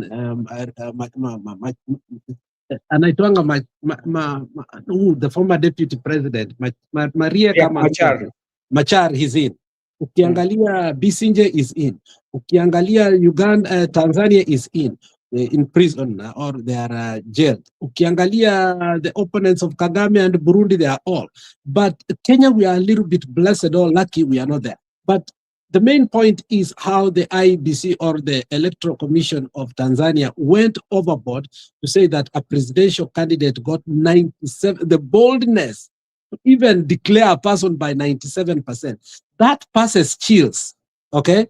And tells you that, look, these electoral bodies that we are believing in, obviously, we are making a very huge mistake.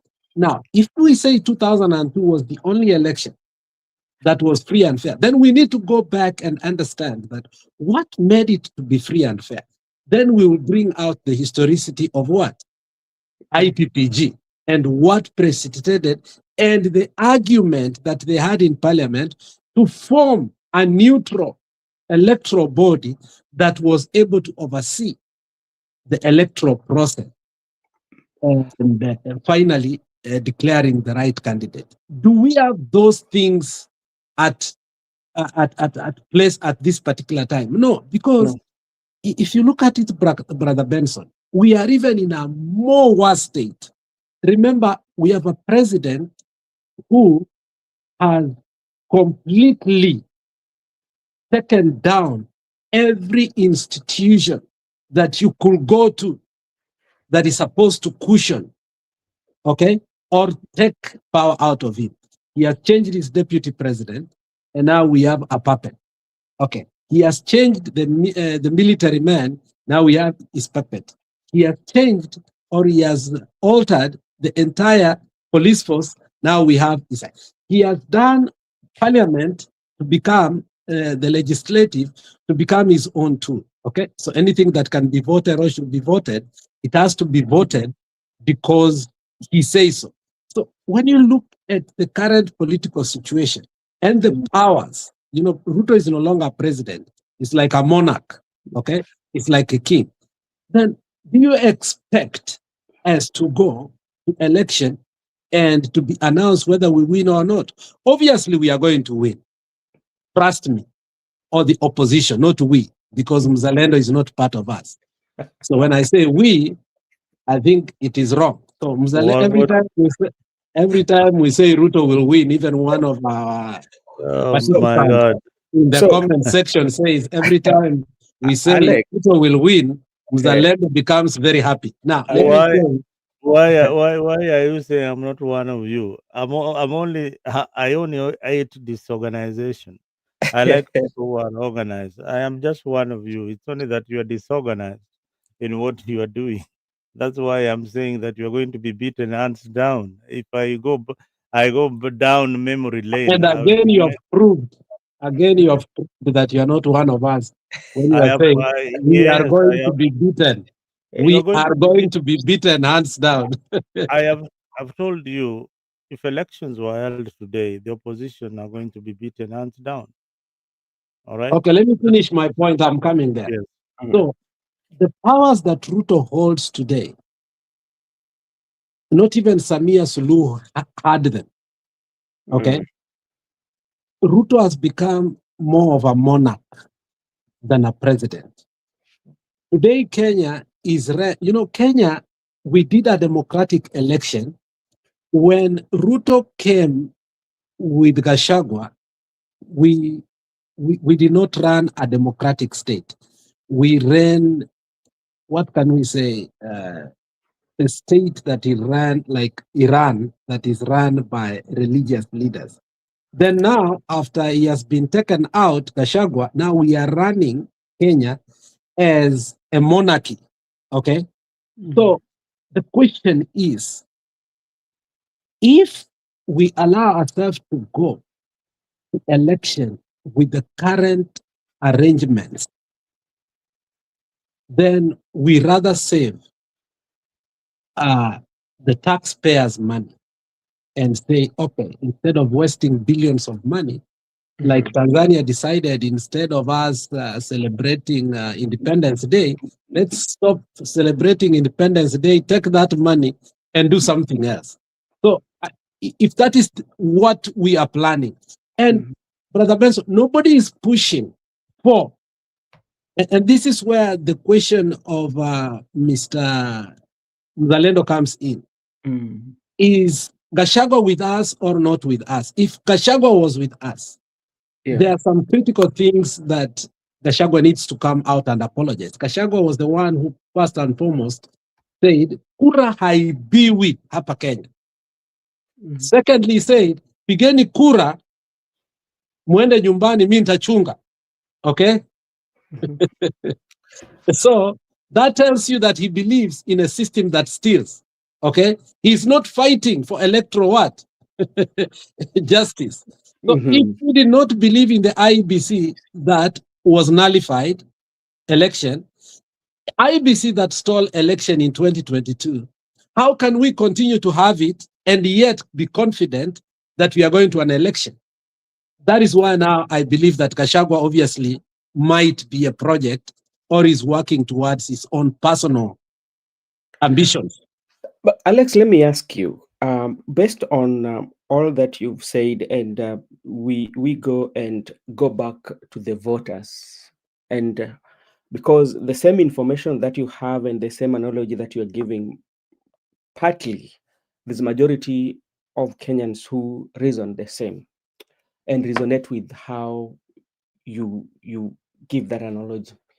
Do you think can reach a point whereby the Kenyans are going to say that enough is enough? Ruto has tested the water even in the most uncharted places, and he has been able to succeed. Case in place, he took over the leadership of the mountain without the mountain knowing. Let's look at how the metamorphosis. Let me use the word Nani used earlier, which was intentional, Mzalendo. The metamorphosis of Mr. Ruto. First of all, he defied Moi while Moi was still alive and took over the rift. Okay? Something that was thought to be impossible. And when he took over, let's see what he did. Because people tend to forget that history. He was able to take the men that were impossible. Let's start with Biwott. Let's go to Henry Kosgei. Let's go to Franklin Beth. Let's go. I mean, it's a catalog. Okay? These are people who are part and parcel of a leadership for more than 2 centuries, two decades. But he was able to bring them down. And in that, he built his own team. And today, we have totally new leadership. In where? In the rift. Now, let's see again what he did to the mountain. He took out Kabogo. He took out Kimemia, a person who was a minister for internal security. Then he brought Ichungwa, he brought Ndini Nyoro, Wamatangi, Wamakeki, all this. And when you think Gachagua says he boasts, I'm the king of the mountain, the truth is that in terms of perspective, he is. But legislative and everything, now, let's go now, his target, the final nail. And that is where I agree with Winnie Odinga. People like, and I laugh, people like Umbadi, people like Wandanyi, they think they are going to be part and parcel of the new leadership of the Luo Nyanza that Ruto wants to bring aboard. The answer is no. He has his own, okay?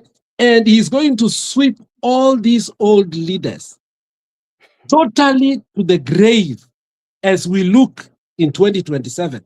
And he will have taken now 3 regions, okay?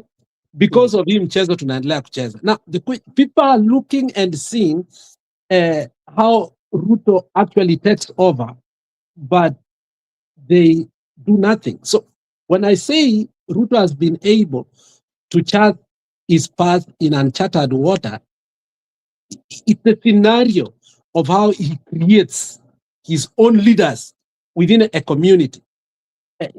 In the coastal region, it's a gone case.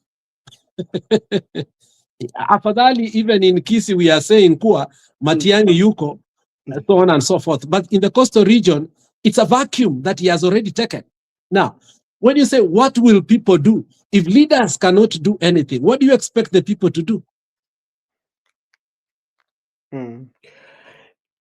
Okay, now you've talked about the region that is getting in. Now let me come to ODM, because for some good reasons, when you look at the leadership of ODM currently, they still have this like chest thumping, like ODM is the party of the people, give the history how it was formed, and bearing in mind the catalog that you are reading, are they also reading the same thing, or they are riding in or floating in this water with promises or with the hope that they are headed in a very good direction? Let me answer that question, not directly, but in 3 minutes. Today, when Beryl was being buried, Ruth said something that will haunt her. He said, you politicians, you are messing up my sister's funeral. If you know this is what will happen, why won't you come earlier so that your goons will not heckle you? Now, I want to use her words to answer your question. If, first of all, you said something that is not true, that ODM leadership. ODM does not have leadership right now. You need to know that. Okay? We have Oburu there. No, those are, somebody has filled a position, not a role. There's a difference between a role and a position. Now, let me answer you. When you see Min Ping come to defend a man that the leader of ODM is one, and the leader of the Odinga family, do you think it is Ida who needs to come to reaffirm that? It tells you there are cracks. Within that crack again, what tells you? You know, I love people who are seeing differently things, but I also saw it differently. Mama brings only two ladies in the front, and that was theatrics. Bibia Junior Kando na Winnie Kando. But basically, she was bringing Winnie, not Bibia, because she didn't want to be seen as propelling disunity within ODM. Then, obviously, it's like they had arranged with Winnie. Obviously, if you saw that. And Winnie gives a host of history of where they came from. And then her thin-veiled veneer was Katawatin, Wangeo Gigi. Okay? Even if we are little or younger, we know these things. And then he finishes with a bombshell that obviously Mama Ida knew. He said, I want to pay tribute to one of my friends. And he singles out Babu Owino. What is she saying? She's saying, I don't regard my uncle as the leader of ODM. The future of ODM lies here. That told you clearly that ODM has no leadership, whether you like it or not. So when you start saying that ODM has leadership, ODM has no leadership right now. ODM is trying to fill positions, but waiting for somebody who will take a mantle and have the real role that you cannot be defended. Oburu as a man will not have been defended by either that the leader of ODM is Oburu Odinga. It looks from outside that there are cracks that forced Mama Ida to come to retaliate that. Alex, I did not see it in that angle. Obviously, now, you will not see it that way. Now, Alex, you can be my running mate. Let me answer, Alex. You'll be my running mate. On your point, I've learned two things. I've picked two things. One is about the introduction, especially bringing Winnie and the wife to Junior, and also defending Oburu. In real sense, if Oburu is the leader of the Ramogi Oginga Odinga family, he was the person who was supposed to speak to stamp authority at the homestead as the eldest. But Ida came. Mzalendo, that makes sense. What makes sense to you? What No, Alex I told you earlier. What my brother Alex has told you. He's just used different words to tell you exactly what I was telling you before. What is different between what Alex told you and what I told you before? There's nothing, because we read from the same political script. Listen, when what Alex didn't tell you is only this part when Winnie Odinga is asking the mom, can I use your time to say this? Can I say it? Is asking, can I say it? Because they had prearranged what they were going to say. Is analogy of the Luo community analyzing where they came from to the last generation, which is Raila's children. He left it there for you to decide who is going to take the mantle beyond Raila Odinga. That was strategic and political. This young kid is talking politics. He's not just talking ordinary politics. He is telling the old guards that give us a chance. My uncle is here, but he's only holding brief. That is what Madam Ida was telling his brother-in-law, Oburu Odinga. that is holding a brief on behalf of the family until they decide. And I said this many a few months ago when I told you, wait for Odinga's family to speak. That is what will scatter ODM. That is what will bring that house into order. That will be the voice of the Luo nation. You understand? But now, from tomorrow, what will be making the headlines? People will be fighting Winnie Odinga, because Winnie Odinga is seen as somebody who is leaning towards the opposition and not the broad-based government. She is anti-Wanga, anti-Junet, anti-anything that is broad-based.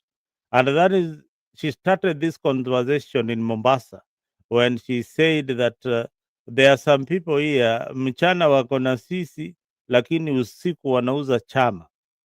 Na chama ni ya baba yake, unajua. Chama ni ya baba yake. Chama ni ya whatever you speak with your children, whatever you speak in your house, whether it is politics, your children will speak that language. That is what was in that funeral. They were speaking the language of Raila Odinga direct to the people. The analysis of Winnie Odinga was the analysis of his father. He is telling you, this is what my dad would have done, and I can do it. So give me a chance. And he said that all I need is your guidance as my elders. He is now talking to Oburu Odinga, the father, that give me guidance for me to lead this party.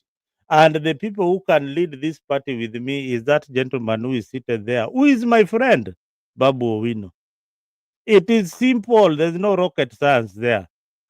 There's no rocket science there. It is a simple analysis by Winnie Odinga, and that is where ODM is moving. Now, moving back to William Ruto and his strategy, and this is where where the opposition doesn't get it at all. At all, they don't grasp a thing. Now, my friend Alex here has analyzed for you how Ruto is building a machinery. In politics, you have to have drivers, and Ruto is created something called the broad-based government, of which in Mombasa he has got drivers called Joe.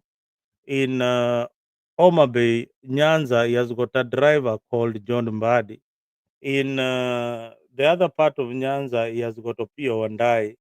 In coordinating all these affairs, he has got Raymond Omolo. These are Ruto's political machine. Now, tell me the political machine of Gachagua in Central. Makia is called Maraga or Matiangi in Kisi, and Kalonzo in Eastern. Kalonzo must be having a few drivers in Eastern, but does he have a driver in Western? Does he have a driver in Central? Does Gachagua have a driver in Kisi and in Nyanza? They all don't. They all don't have. So these are the political machines or the people who are going to drive William Ruto's agenda across the country. I've just talked about the main tribes. Ukienda Northeastern, they are drivers. Kalonzo is the only one who is capable of having these drivers, probably across board. But the rest of the opposition leaders, from Matiangi and everybody else, they don't have this kind of people.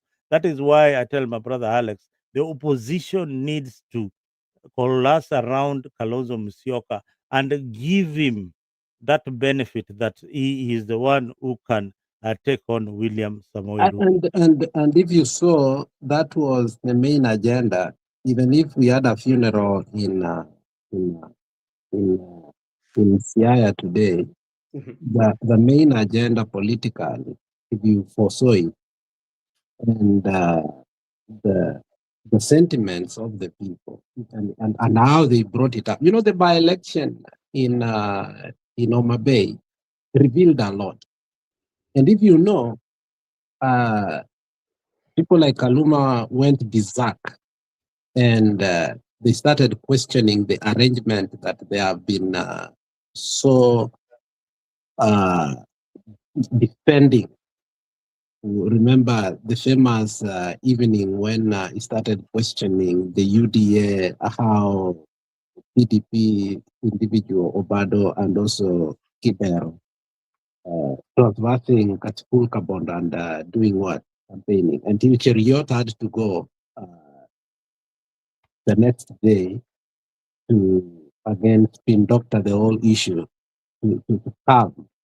But Ruto has already tested the water in Homa Bay, the Luo Nyanza, and understood that his people like Aroko will be able to deliver come 2027.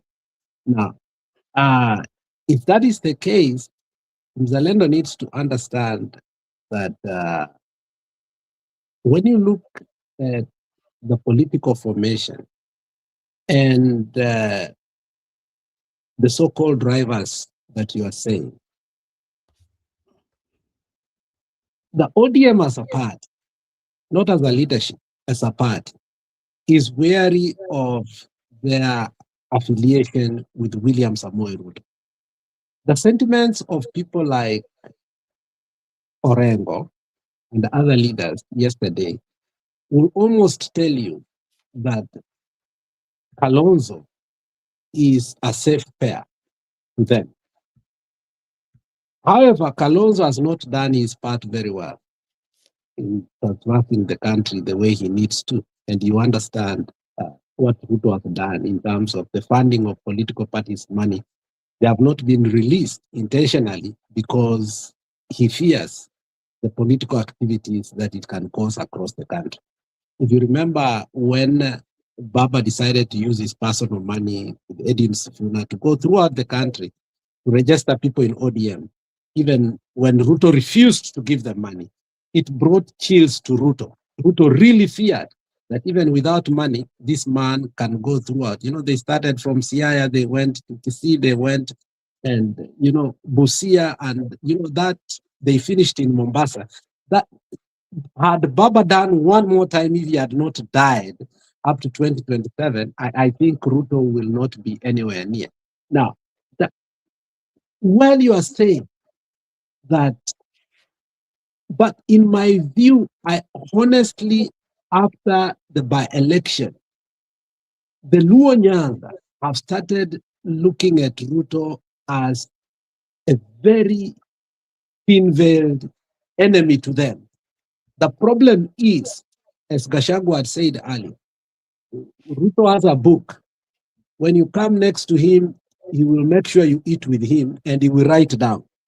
And every time you want to make noise, somebody like Gladys Wanga has a big problem because Gladys Wanga, it's on the record, amekula pesa ya stadium, amekula pesa ya 2 airports, amekula pesa ya unga, where he lied to us, ametengeneza sijui factory ya unga. So she has to play the song of Ruto no matter She has what. to be in government either way. She's Okay, been in honored. either way. And then there was this absurd issue.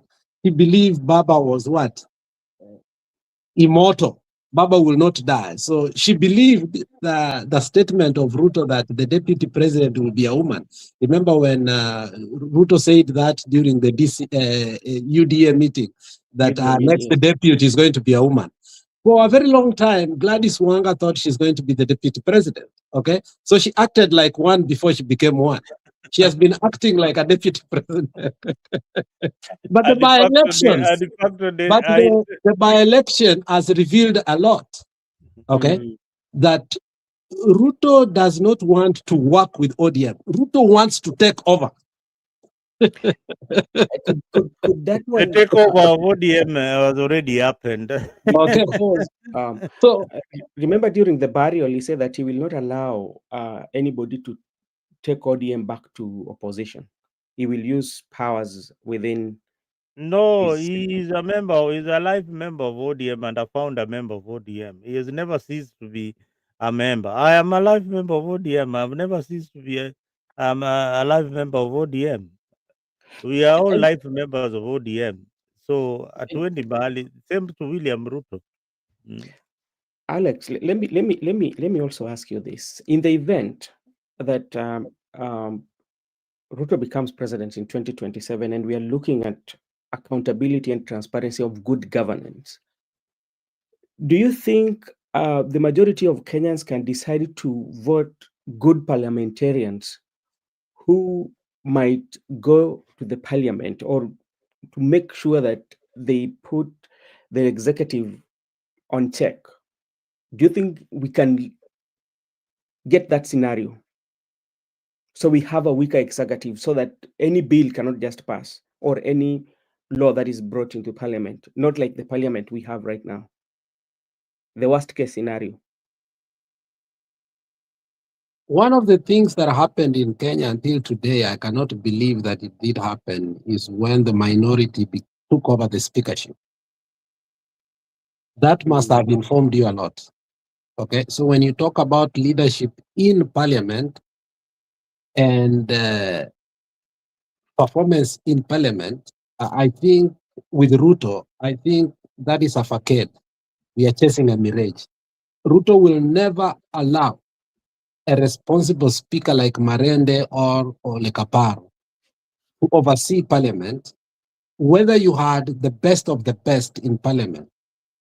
Okay, somehow he knows, the threshold under which he will bring them down. So I don't foresee Ruto as a president having an effective parliament. One of the memorandums, if you remember, if you are a good political history, when Ruto came to power, remember the Supreme Court had already discontinued CDF. Now, Ruto comes with the idea of 6 memorandum, and among them, he pegs in NGCDF. So, and he told them, this is a bundle. You vote one out, you vote all of them. The other one. You vote all of them in, you get CDF. What happened? They vote. All members of parliament did what? So Ruto understand. Look, I think we underestimate Ruto. One thing over and over we have done is to forget Ruto in merits. And let's talk merits, not performance. In merits, he has climbed the ladder from parliamentarian, becoming minister, assistant minister for interior and agriculture, becoming election director in Kanu, overseeing the Jubilee nomination, and eventually becoming the deputy president for 10 years, and now becoming a president 3 years going. That alone has given him a wealth of experience on whether you choose the best of the best parliamentarians.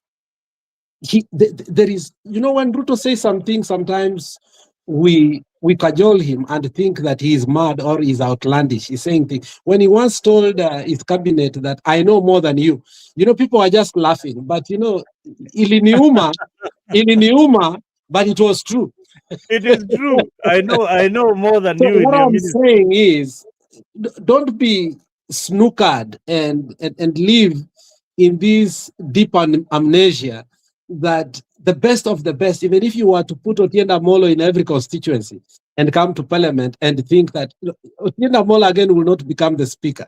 He will choose Wamatangi or Wamakeki to become the speaker, and he will have won. So there is nothing we can do about that. The only thing we can do is how we can totally refuse to go to an election like other countries have done, and refuse the election is not going to be there without election reforms. And when that election reforms, if you heard today what Kalonzo, the most unfortunate statement Kalonzo said today was to talk about the NADCO report. At this point, we know the person that forced Baba to have negotiations and therefore formed the NADCO report, and Baba, being a good politician, understood at that particular time, had he said capital N-O to the NADCO negotiation, Kalonzo was on his way out to Kenya Kwanza government. So what did he do? He reluctantly accepted the negotiation. So Kalonzo was the author of what? The NADCO report. What have done to the NADCO report? Now they are pegging in on the compensation. But the biggest thing that we wanted, we were going, is electoral reforms. Number one, who is speaking about that today? Nobody. So for us to expect with the current situation without electoral reforms, true, that are overhauled, to have an effective parliament, that's a pipe dream. Do you know why even Raila Odinga will not want electoral reform if you are alive today? It's because all politicians they benefit from an incompetent IBC. They all benefit.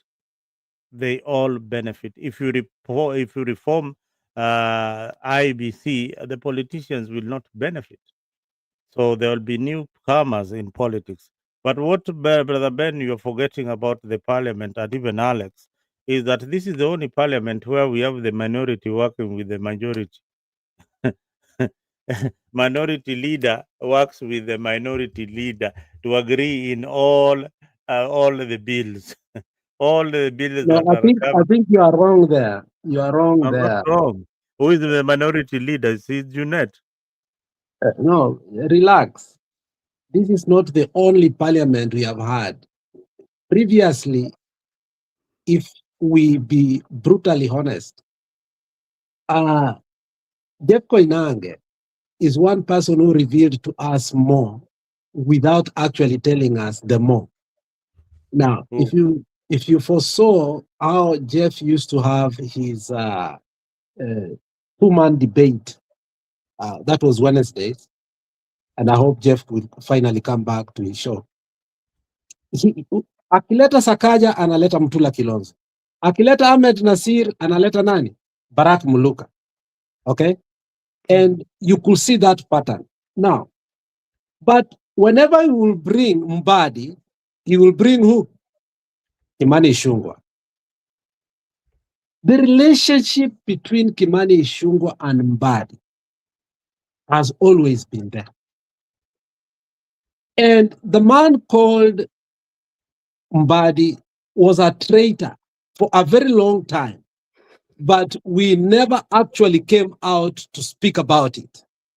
So it is not Junet the first person to work with the majority in parliament.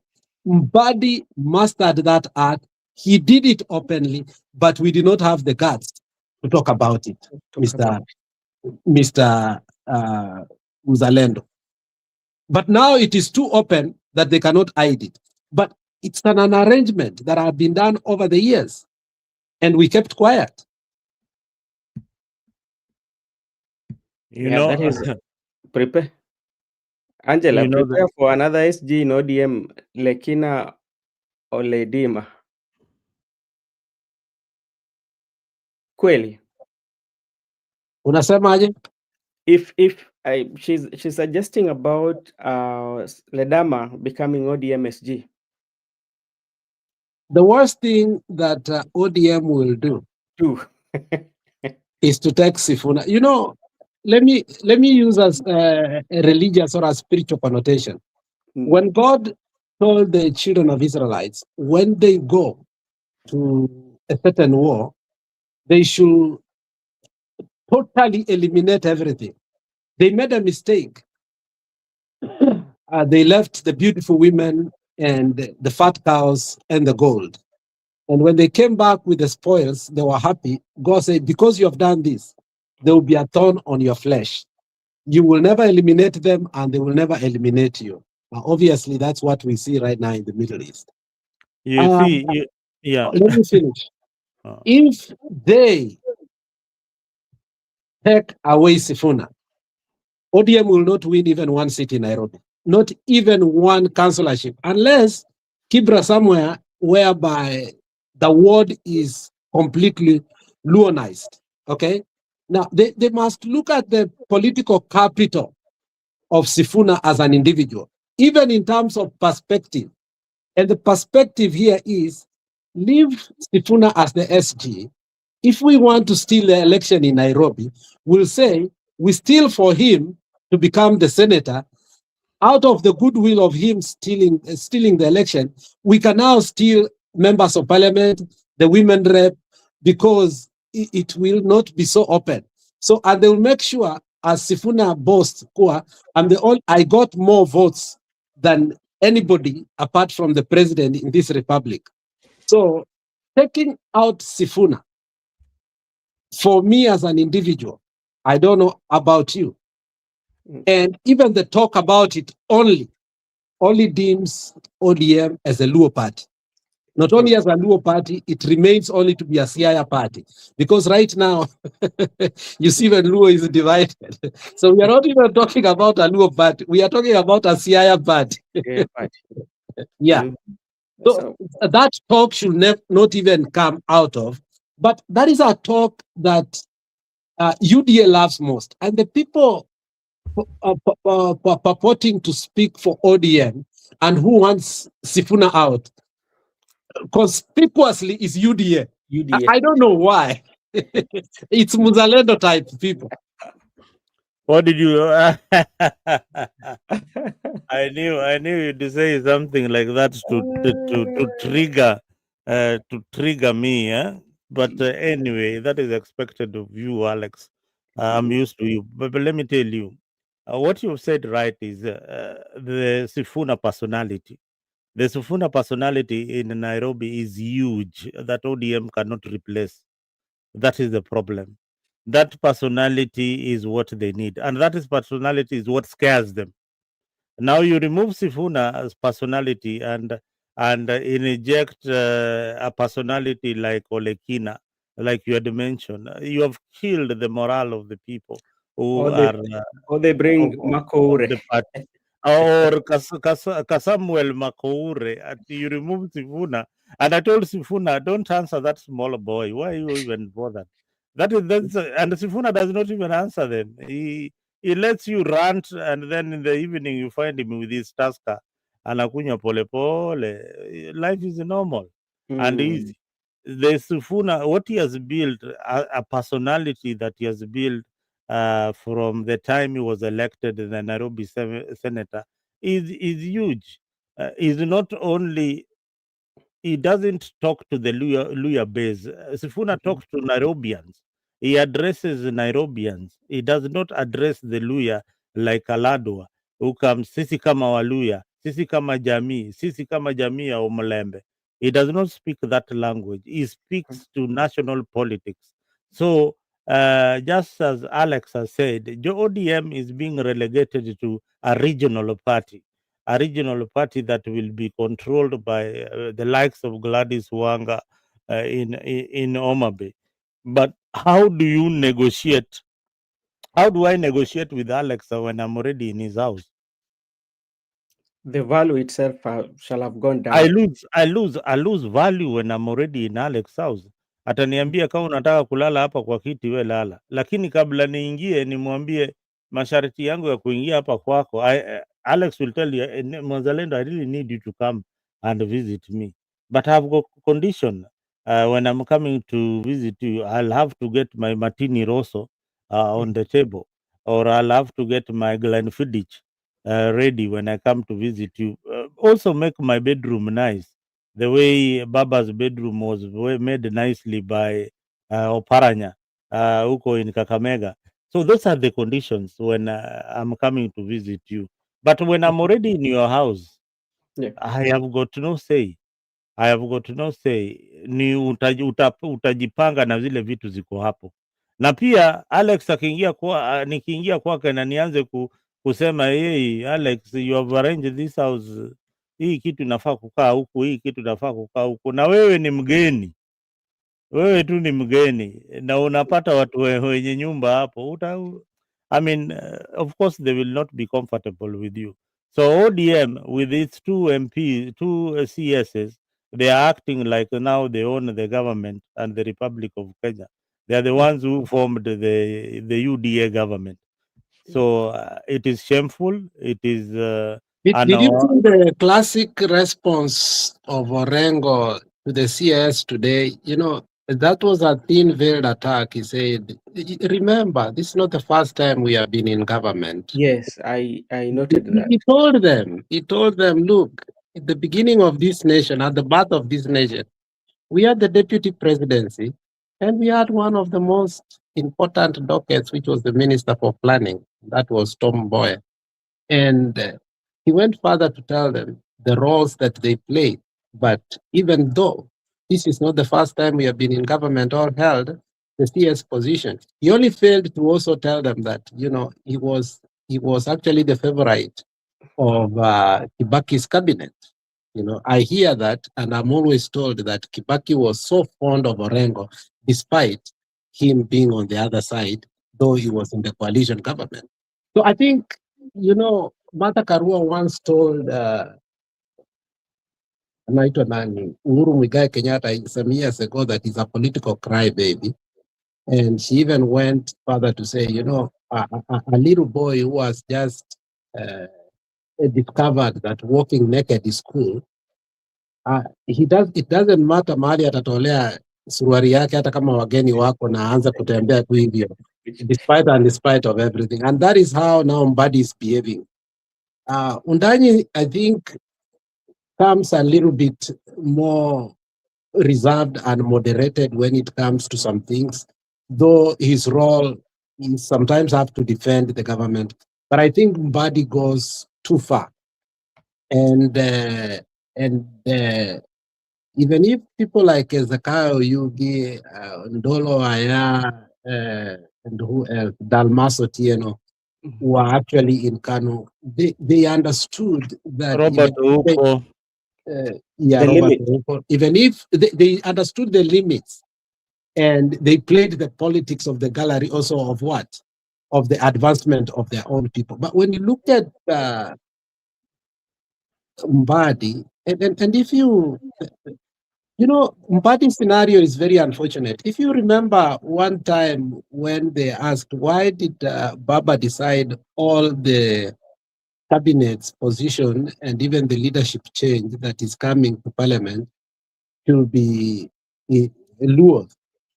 Kaluma once said something that still bothers me, said, we never took the docket of the finance. Mbadi is a Bantu. Mbadi is not a Luo. I don't know if you remember that thing. Because I don't remember that thing. It comes from Suba. Yeah. No, So and let me just add something that people don't really know. That the creation of the Suba, by Moi, it was a creation. But Moi was getting a steep opposition in Luo Nyanza, so he had to create this tribe called Suba that had an identity that was lost. So he created the Suba and revived it, and to date they owned that identity.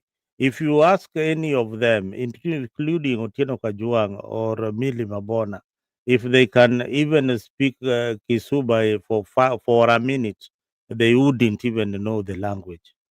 They don't even know the language. It is one of those languages classified under the UN charters as the languages that they want to revive. So Suba was a lost language and a lost tribe until Moi revived it. And when he revived it, you know what he did?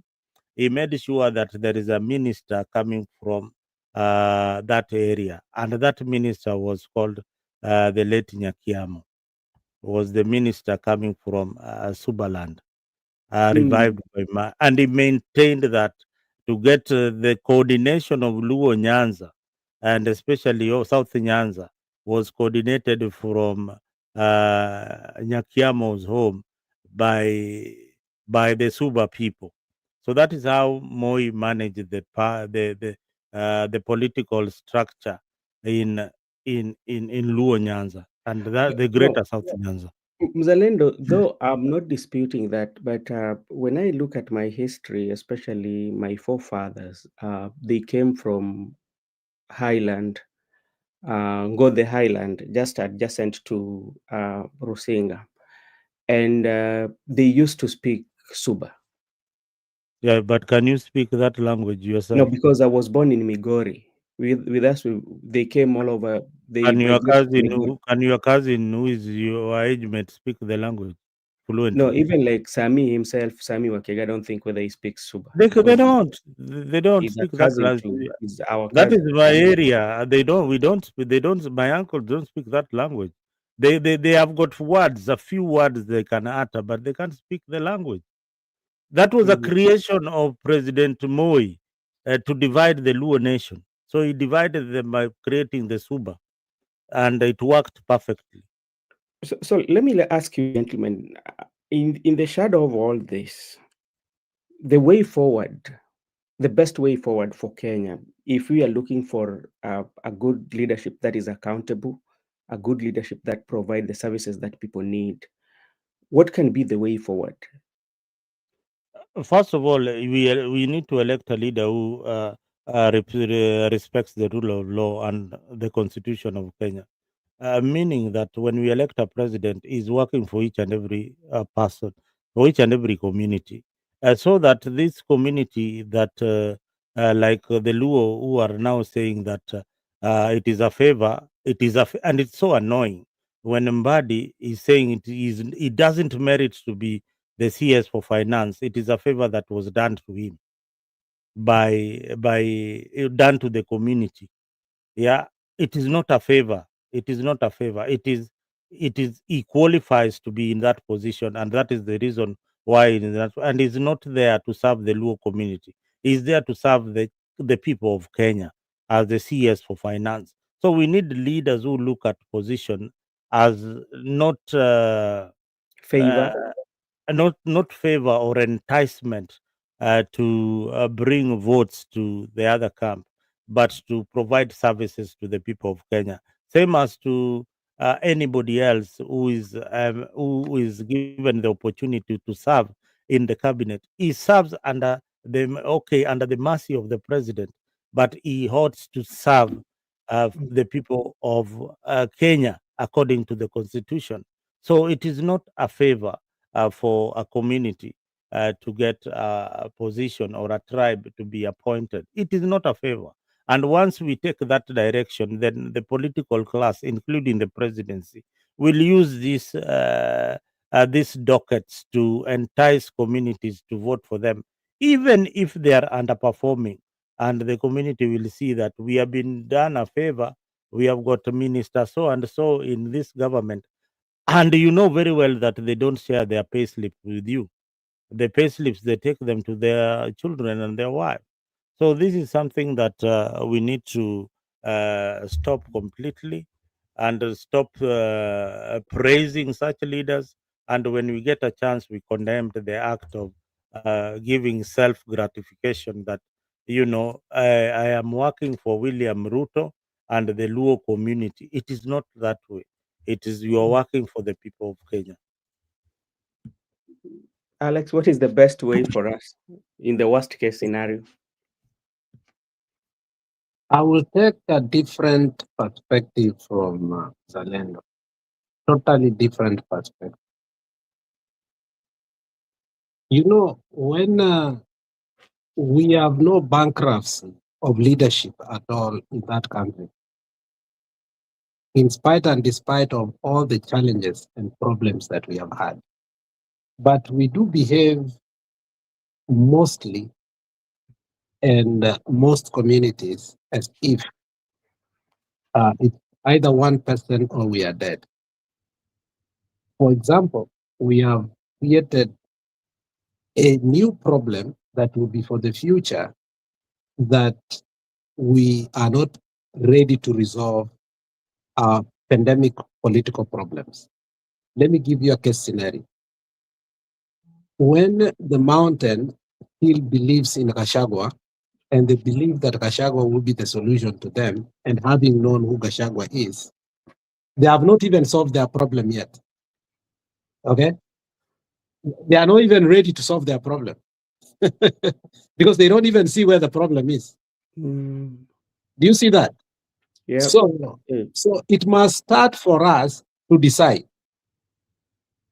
who is our leader And if we just take any Tom, Dick, and Harry, just because he's able to throw jabs at our enemy, then basically we are not ready to resolve a corporate problem that is not personal.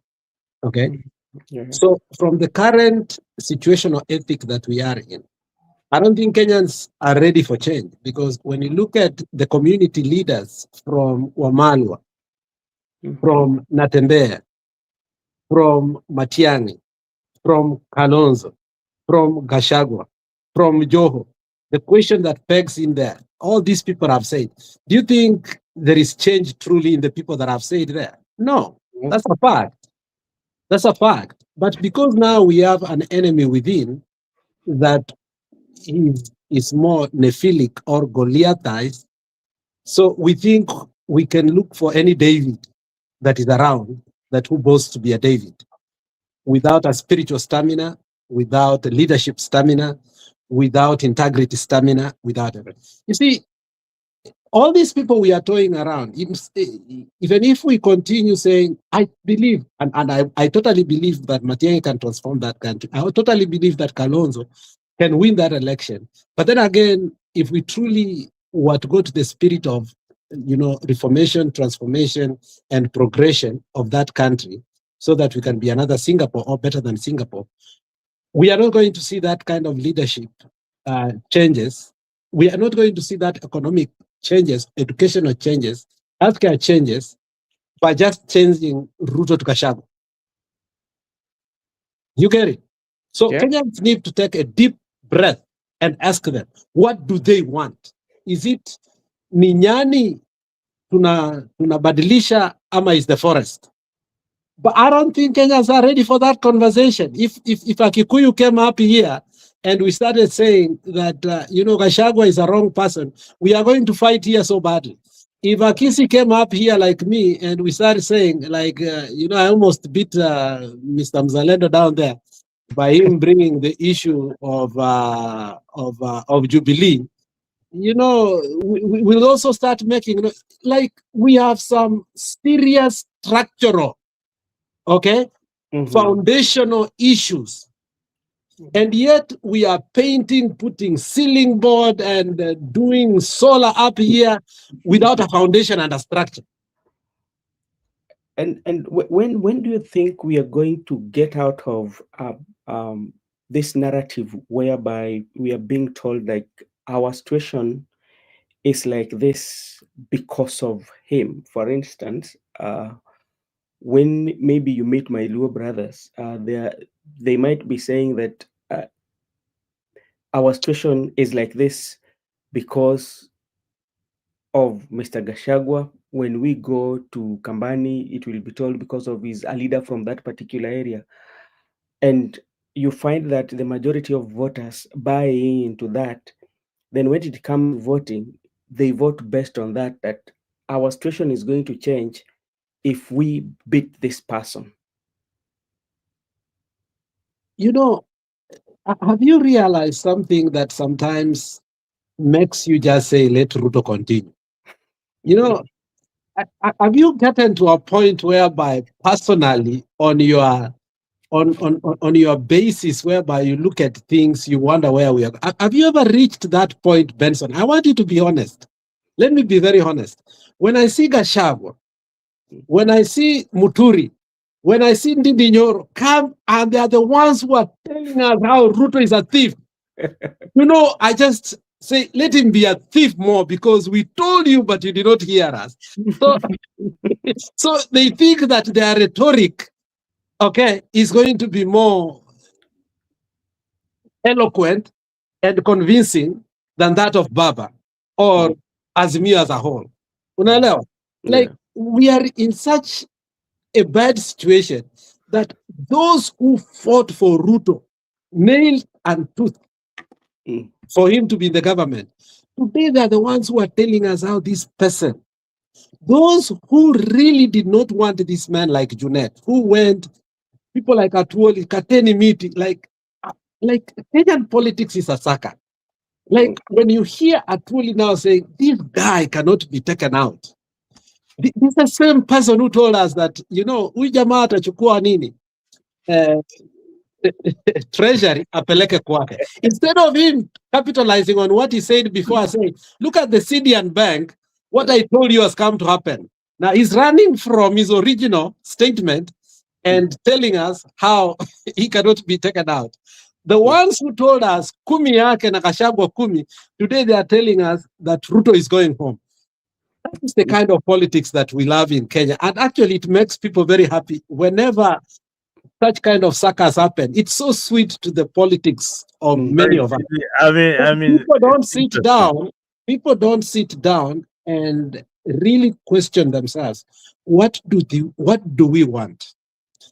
If you don't ask the right question, you will not get the right answer. But if you will ask a question that fits you at the moment, you will actually get what you did not expect. Now, the question is, do we really want transformation and a change? If that is what we want, then I don't think Gachagua, Matiang'i, Kalonzo, so on and so on, are going to be what will purport to be our leader, and we should be ashamed by calling them united opposition. These people have never been in opposition. So by just branding them united opposition, these people have never been in opposition. Now, let me clarify my statement. During the NADCO report, if you saw, Kalonzo used to come and go with a car that had green plates. For a long time, I used to ask, the green plates used to be originally for county council when we had the provincial administration. But now they are reserved for the speaker.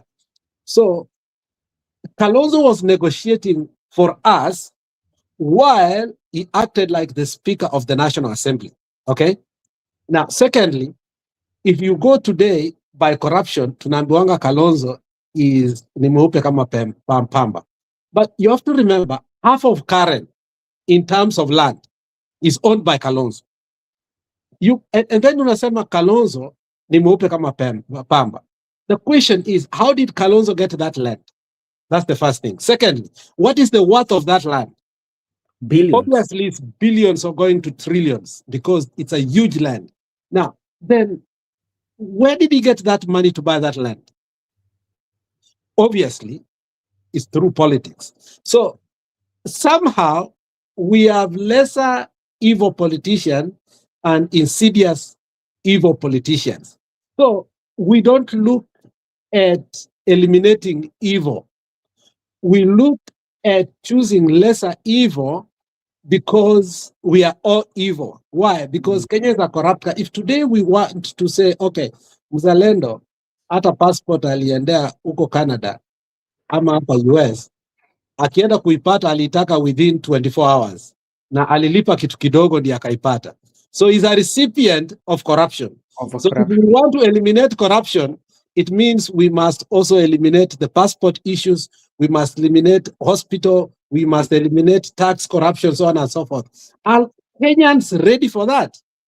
Kenyans are not ready. And that is why our proximity to leaders who are corrupt is so close. So Kenya has never wanted your question of better leaders. That has never been the desire of Kenyans. That's a fact. Kenyans have never desired. If you remember what Magufuli did when he totally eliminated corruption, the Tanzania started crying a little bit too. Unawacha kidogo ila watu wanakulia. And they truly hated the man because ile kidogo hata hii ilifanya nini? Ilisha. So Kenya is in that situation. People working in the office, accountants, lawyers, who wants to win cases by all necessary means.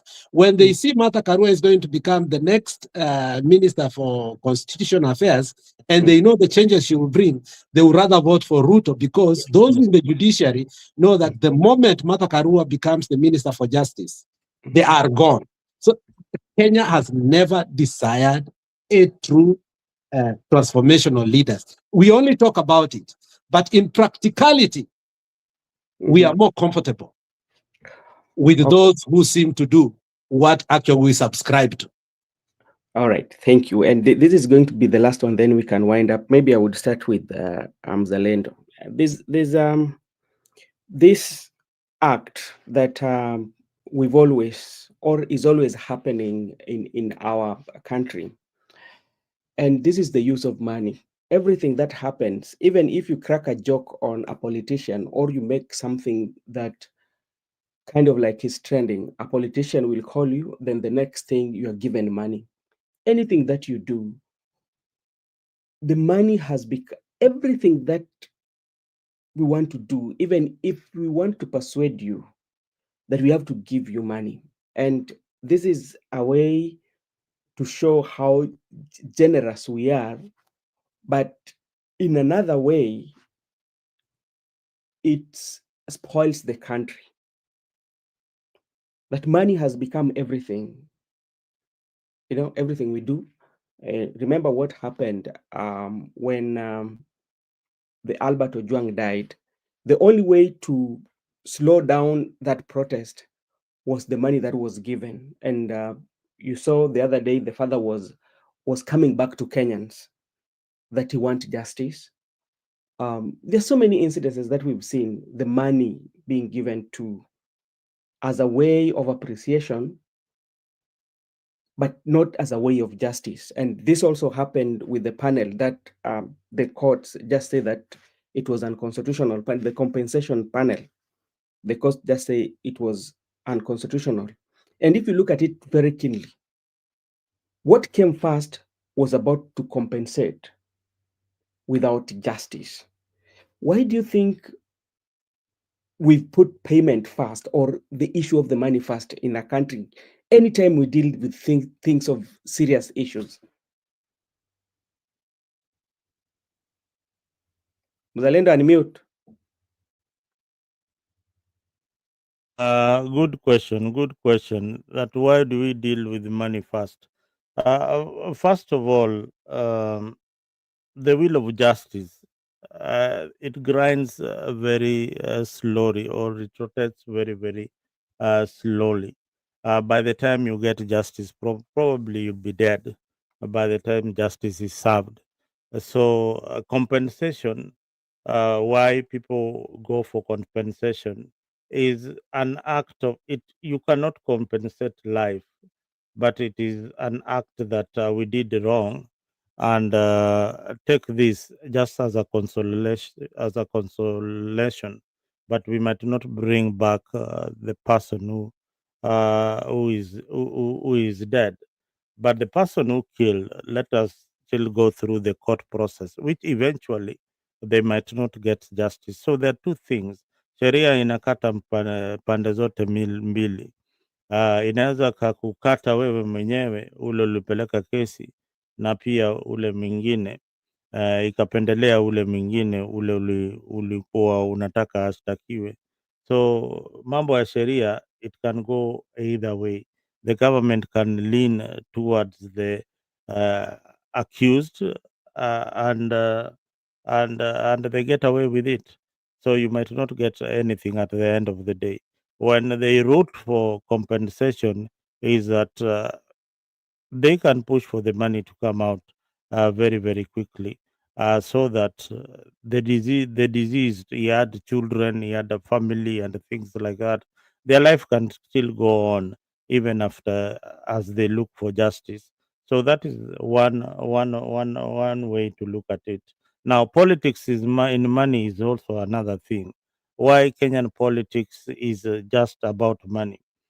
Campaigns are expensive. If you see the money that was used in these recent campaigns, or no, for only to get, you use 500 million only to get to win by 400 votes, or you use a billion shillings for by elections.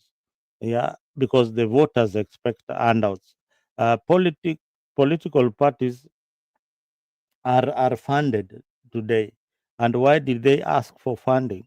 Because they've got activities that they expect to do on the ground, which are very, very minimal, very, very minimal.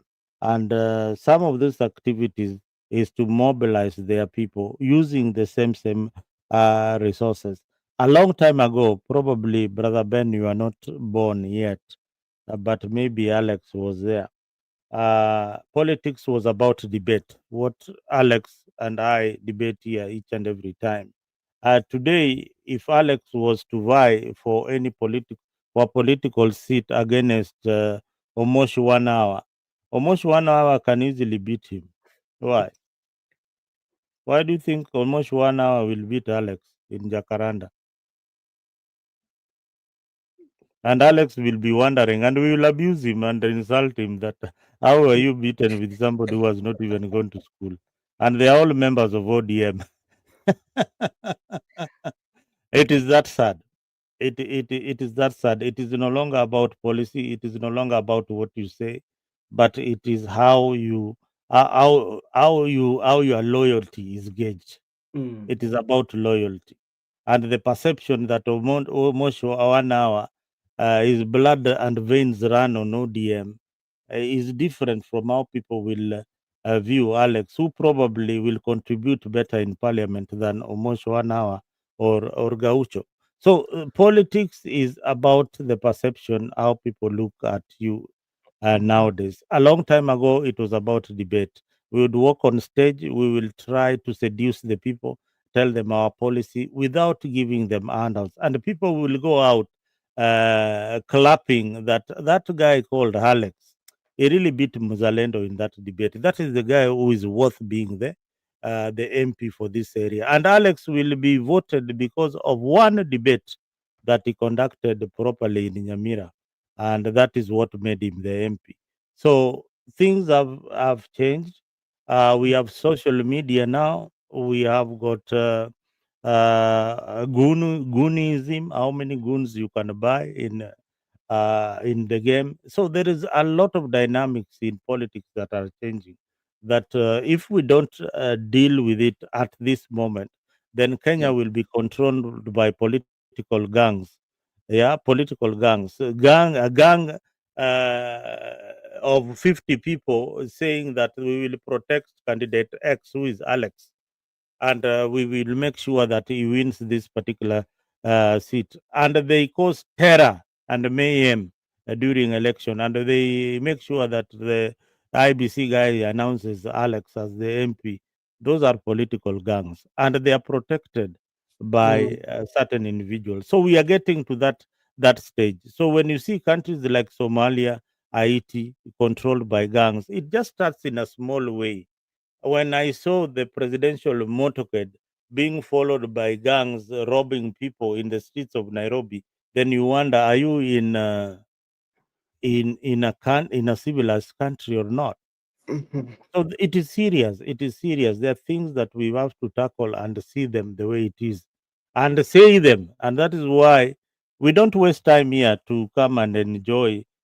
We love politics. The reason why Alex is here is because he wants to talk the truth. He wants to give civic education to the people. Yeah, Mm. we don't here to come here to entertain people. We come here to try and create a balance where we see things going wrong, and that is the reason why we talk politics each and every day. Thank you. All right, thank you so much, Alex. I will answer your question in two parts. The first one I know, the second one remind me money in politics. If I forget, tell me to comment money in politics. The first one, allow me to be elaborate on it. When a leader lacks insight, he regrets when he comes to understand the foresight can only be dictated by the insight. When Uhuru Muigai Kenyatta and the other people in his administration foolishly refused to swear in the judges, Mm. a lot of people thought, this is the best thing that Uhuru Muigai Kenyatta has ever done.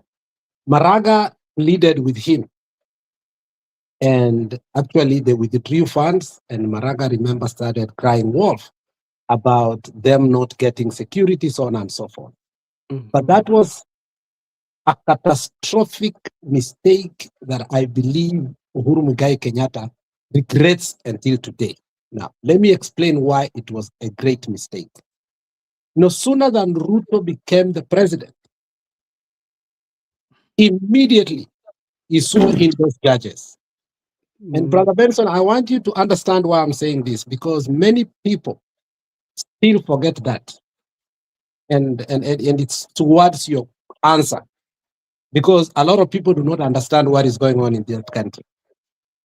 And before he swore those judges, he had personal talk with them on how they are going to help him on various issues over time. So they became what we call in the US activist judges. Activist judges are the ones here in the US, you take political laguna issues to them so that they can sway their pen on your side, so as you can continue to do that which seemed illegal. Now, when you see that a judge has struck down, there's a background. That's Mzalendo. When you see a judge has struck down the compensation, so we are happy that the courts are doing well. Behind the curtain, we don't remember that the judges that Ruto swore in are activist judges that will help him. On the surface, the NADCO report say you need to compensate. On the background, you don't remember that this thing will go to court, and the activist judges are going to exonerate Ruto from giving them money, because Ruto doesn't love giving anybody money. He's not giving doctors, he's not giving teachers. How is he going to give the people who are giving him problems so that he cannot rule in 2027? Do you think he is insane? So, least we forget that one of the greatest mistakes that Uhuru made was to give a silver platter to Ruto to come to the presidency by having all the judges. Do you remember one single judge really gave Uhuru a problem? And I'm sorry to use this because I forgot her name. She's a lady, but she's an albino lady. I'm sorry for using that name. But that lady single-handedly in Nairobi gave the government of the day problems because she was not an activist judge. So the judiciary was working. So today when you hear that, oh, the courts have done this, the courts have done this, go back to when Ruto was sworn in and see the people that he brought in because they were corrupt. And because they had no chance, they have been given a chance, they have to fulfill the role under which they were given that job. So some of these rulings you see are not like they are outlandish rulings. No, these are arrangements. My friend, these are arrangements. And failure for us to see activism in the judiciary will always put us in a bad test. The people who struck down the BBI, those were activist judges. And you have seen how activist judgism actually blocked Uhuru in many things, and Uhuru had to do a lot of things with executive order. It's only that we never use that word commonly in our country. Okay, he used iron fist to rule the country because the courts became what? The blocking for him. But for Ruto, the courts have been smooth sailing. They act like they are blocking him. Then when the second ruling come in, he gets it as if it's a well-oiled machine. So one of the silver platters that we gave Ruto, and that is something that we need to discuss over and over, are these activist judges that come in to save him. If Ruto could not give money or cannot give money to teachers, to doctors, to people who are progressive in this country, how is he going to give money, compensate people who wanted him to go? You think Ruto is mad? I think that is where you people forget. Now, let me go to the second one. I still remember it: money and politics. This has a deep history of election. In 1992, Moi realized that, and as I always remind people, there are two kinds of pools. Tedman was the original pools that were political, that would be allowed to be aired on TV and also written down on our news dailies. And it became obvious that, there were pollsters all over the world, and Kenya allowed that in the first time openly. However, the military pools for intelligence have always been there. Any military will take polls to show the popularity of a president. In 1992, when the polls were taken, we realized that Moi was not going to take power. And the biggest financial haze of our time happened in 1992 when the Goldenberg scandal, which still haunts Kamlesh Patni. That is when we set the first loose cannon, that we left the train without brakes. And I don't know when we will ever have that brake again. We started what we call commercializing our politics. Okay? That is when we came out, that money became so useless to a point that going there and, that time, the pound, which was 20 shillings, the pound came out, 20 shillings came to be called the pound because for a very long time, one British pound was 20 Kenya shillings for the longest. So the most popular money in 1992, Nile Kobole, the 5 shilling and the 20 note. But when bribing NMA started, they needed a big bill to make it happen. And they came up with the 500 note. And we started the journey of commercializing our politics. You hear that? I hear that. Now, let me leave it there and come to 2002. When we took it to the scale, when Mamangina went and took money basically from London that they had hoarded there to campaign for his son. Now, 1992 became like a rat against an elephant. So 1992 became the rat. 2002 became the elephant. Oh boy, when we reached 2007, Raila had mastered the art. Raila was going mundu kimundu with the government, with who is who, and with who? The Mount Kenya Mafia. Where he got the money, we don't know.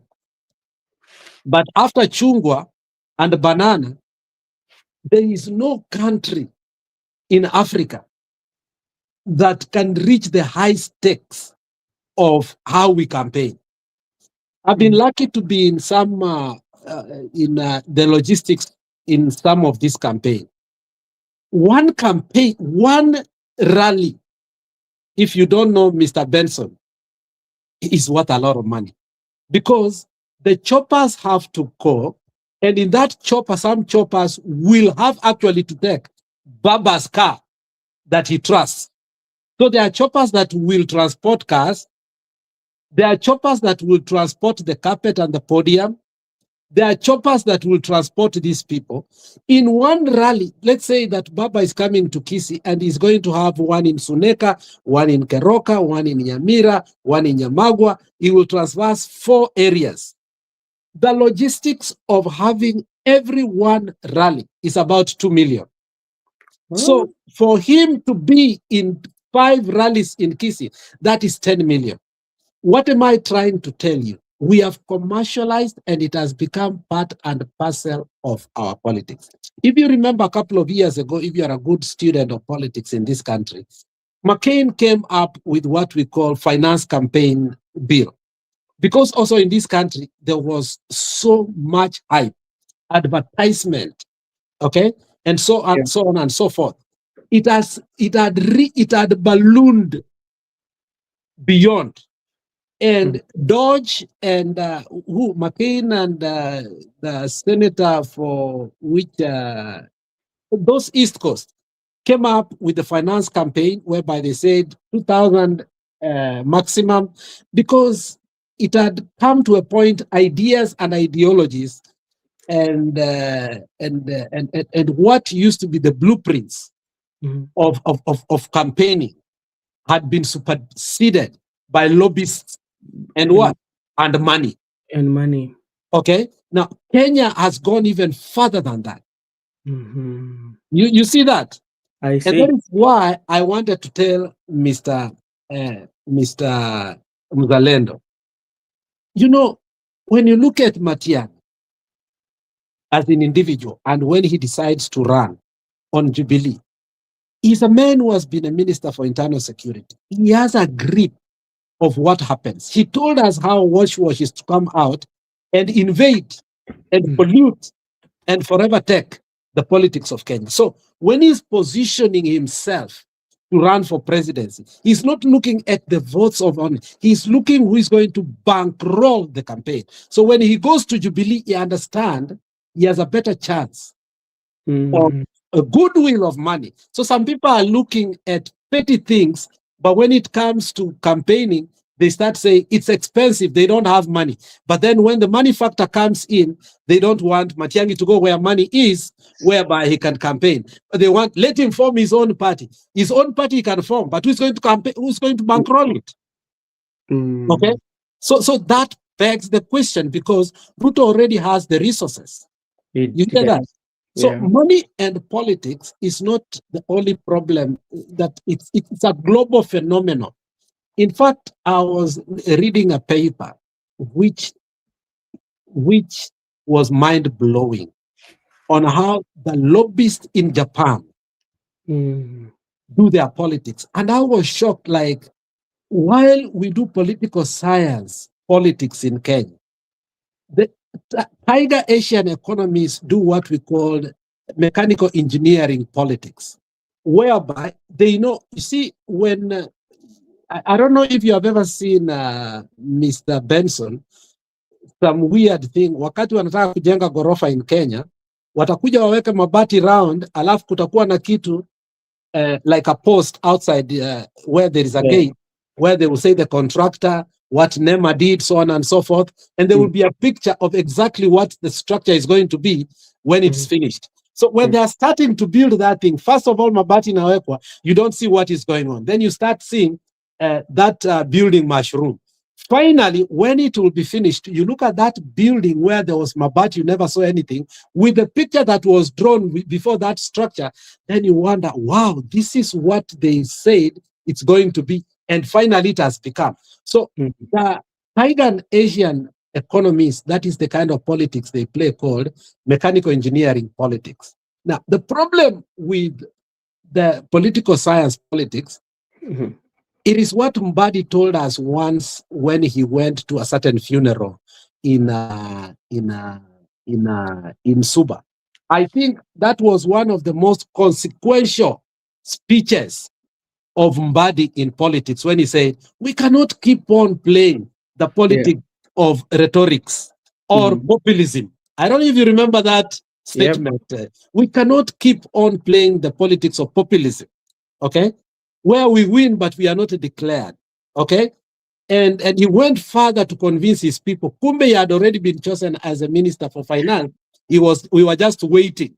So, and where he even went after Orengo, when Orengo criticized him on that, I can remember. If you remember that. Now, I want to tell you that we are tied to the politics of money, whether we like it or not. We are not going out of it very soon. Even when we knew that the Azimio candidate for governorship was not going to win, but because money talks, the Mount Kenya Mafia dictated the candidate for us, even when we knew he's losing. But because they were the money and money was them, we agreed. Baba agreed to that. That tells you how money is powerful. So Mzalendo should not come here to tell us that Matiang'i should have formed his own party. Mzalendo, I think you are inept and bankrupt of politics when it comes there. And you should go to the nearest nursery school for that political education. Okay. You mentioned me, and I, ne- I need to put this matter straight and clear so Yeah. that you might understand. And you have been guiding the viewers out there about mechanical engineering politics that is practiced in some parts of Asia. This kind of politics are just billionaires, these engineers coming together to create a structure that who controls what in politics, and then they come up What have I lied? with that Exactly, you are structure. explaining what I said, that money Yeah. talks. So It's premeditated. It is so not your vote. It is what is premeditated. So it operates like a machine where money flows in different channels, just like in Kenya and even in the US. But let us come to the politics of money in Kenya. What really has happened, because we have a cap, the election campaign act, that was passed in 2013, uh, was meant to define how much a candidate should spend, and even the presidential candidates. I think at one point it was 4 point something billion shillings. But what did the members of parliament do to this act? They dropped it. The laws were not enforced by IBC. They failed to enforce the law, and when it was brought back to Parliament again, they said it was too late. They had to go for elections. So this law has never been enforced, and what penalties are they going to give a presidential candidate who has won the election? So some Mhm. of these things are actually very irrelevant if they are not enforced properly before somebody wins the election. Because how will you take Ruto, for instance, uh, that he violated election campaign acts in 2022 or in 2027, and is already the president? So we need this. I agree with you that Matiangi has built a machine, blah, blah. He's well coordinated. He knows where to get the funds. But it's not all about that. I told you that election in Kenya is coalitions. Yes, you can have those people who will fund you and all that. And we all agree that there are people out there beyond you and I who know who knows who is going to be the next president of the Republic of Kenya already. They already know it even before we take the vote, that this is the person that they want as the president of Kenya. So how do we really come up and reform so that we ensure that the right candidates are the one who we forward up there, even though we know very well that probably the forces up there might not have decided that it is the right time for Matiangi to take over, because I strongly still believe that elections in Kenya are not really decided by the people, but it's decided by a group of technocrats or probably billionaires who are like the same mechanical engineered politics in Asia. They are the same people who decide that, hey, it is time for Matiangi to be the president. It is time Mhm. for William Ruto to go. It is time for Raila. It is not time for Raila. Raila can't be the president, things like that. I believe that there's people in this country who decide that elections in Kenya are just a formality, a Mhm. real formality. And until then, Matiangi should know very well that it is a formality. And he probably knows. People Mhm. like Achagua know. People, they have been in government, they know. I know. And Mhm. even some of these sanctions, like some of the sanction or directions given to the police, they don't come from the president. They probably come from these same people. They forced Ruto to shake hands with Raila Odinga. They forced Raila Odinga to shake hands with William Ruto, and they forced Raila to shake hands with Uhuru. But we will never be told that who these people are. At the same time, we will be blaming the politician. So there's a lot of things that go behind the scenes in politics in Kenya, but we can only control the narrative here on social media. Yeah. Okay. All right, Alex, do you have anything to add before we close? I think I don't have much. Hmm. We have had a good show. I was just listening from back there. Nikasema Makiadi akuja hapa akakataa. I don't know why Makiadi. I wanted to say hi to Makiadi. It's been long, Yeah, me too. but he refused to come. I'm telling him next time he should come and give us some of his wisdom. Huh? Yeah. Yeah. We'll be planning some of these shows. The way shows, we need some structured show where we can have a debate, but not for very long time, but on the Yes. issues that are happening in the course of the week, and then we analyze them, and then we drop the show maybe for 20 minutes. Alex, you'll give me that number that you keep on changing, so that I Yeah. I can call you. Ebu put it there, because Okay. one of the you are one guy that I want to ask questions that are related to politics, and I'll get a very orthodox answer and sometimes relevant. And most of the time, you are right. Yeah. Mm. All right. So For me, Benson, I think it's the right time to tell our people the truth, even when it hurts, mhm, especially on issues that deals with the current crops of leaders who will not be a solution even after, even if we were to take over. mhm, yeah, It's better for us to reiterate that, yeah, they can be part and parcel of the bigger push to get Ruto out. But then, we are dealing with a double-edged sword yep, that it will cut us from this side and we will turn it on this side. It still will be sharp and fresh and it will cut us. yep, yeah, And therefore prolonging the trauma and the suffrage of Kenyans. I've not seen truly an outsider or a person who can transform, overhaul, and bring something that obviously will benefit the people of Kenya. Even if today Ruto will die and Gachagua comes, Kindiki comes in, we still are stuck in the old politics. We need to allow people to know that even that which we call united opposition is a theatrical name. It has never been united. So I don't what part of you united is the opposition that I don't know.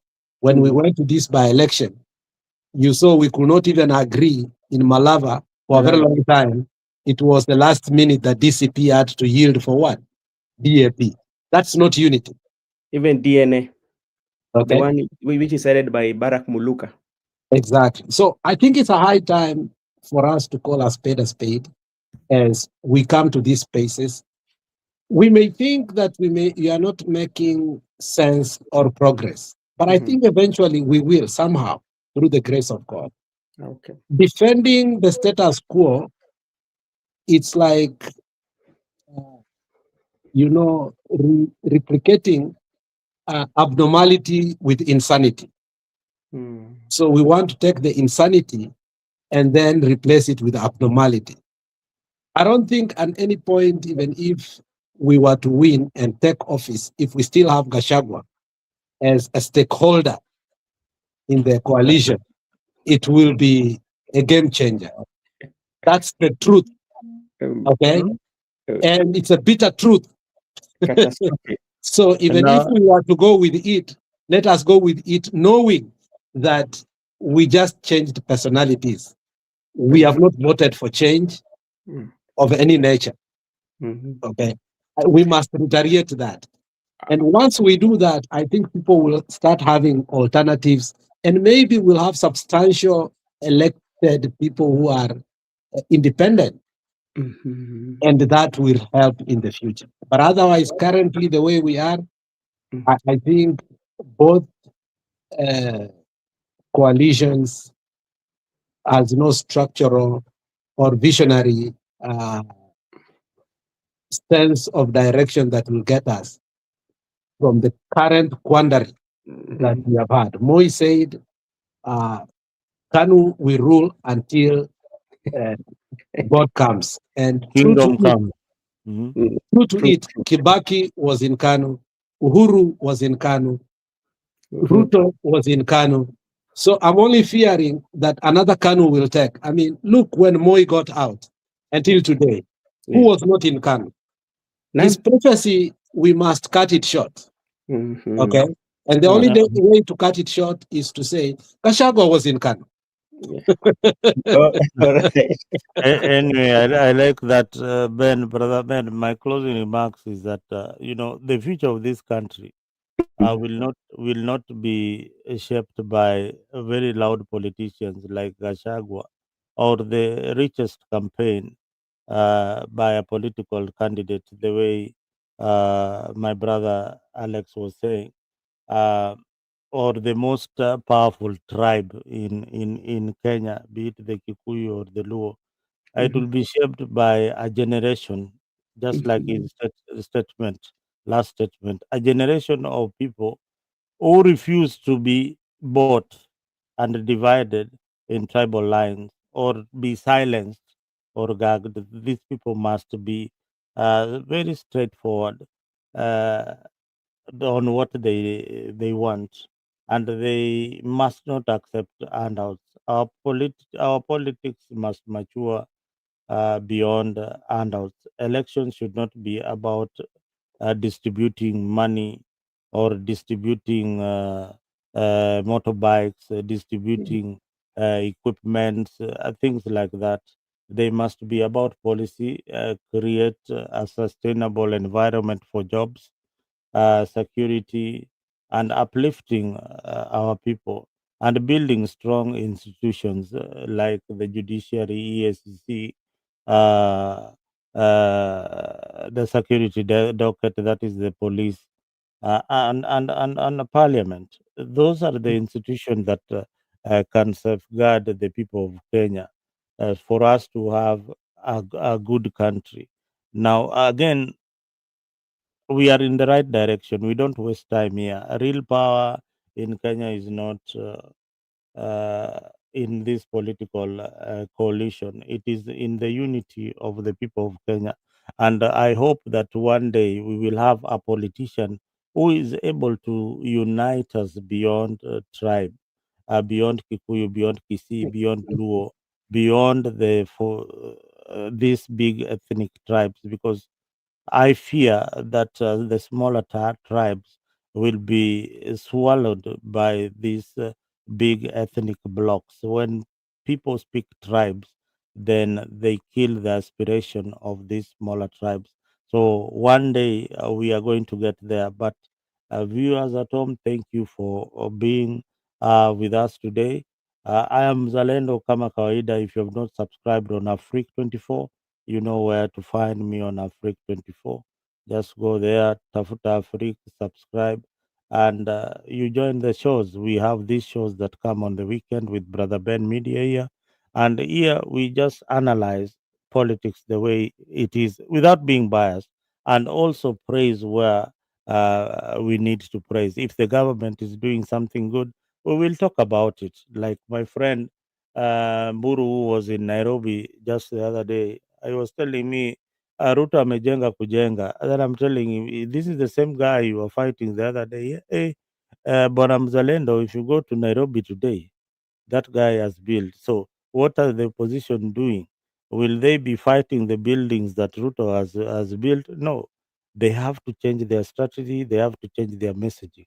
And they have to have people who are brilliant enough to know the right strategy to win election. Otherwise, thank you. And thank you, Brother Ben. Thank you, Gypsy Corner, and everybody else who was watching on the comment section. Those who are in X, Asanteni Sana. Karibu. Thank you for the likes. Thank you for keeping us company. And of course, Alex, my good friend, an enemy in politics. Asante sana for showing up. Okay, let me take this opportunity to thank you, Mzalendo, and also thank Alex for coming in. It has for Alex, it has been a long, we've had several debates in different platforms, and it was so great to have him here. And I would say also, Alex, again, thank you so much for sparing your time to have a conversation with us. And you made me, there's some points that you've raised that I was not thinking your way, and when I'm now synthesizing them, I think they make a lot of sense. To everybody who was in the comment section, including Martin Ochieng Ligawa, who just joined us right now, we thank you so much. And we are streaming this podcast into two channels, that is Afric 24 and Brother Benson Media. So you can subscribe so that when we are having such like conversation and having different guests, um, you can join the conversation. With those few remarks, I want to say thank you for Kenyan people, and I want to thank you also to our guest, Mzalendo and Alex, for your time. Thank you so much, and may God bless you. We see you next Saturday and Sunday. Thank you so much.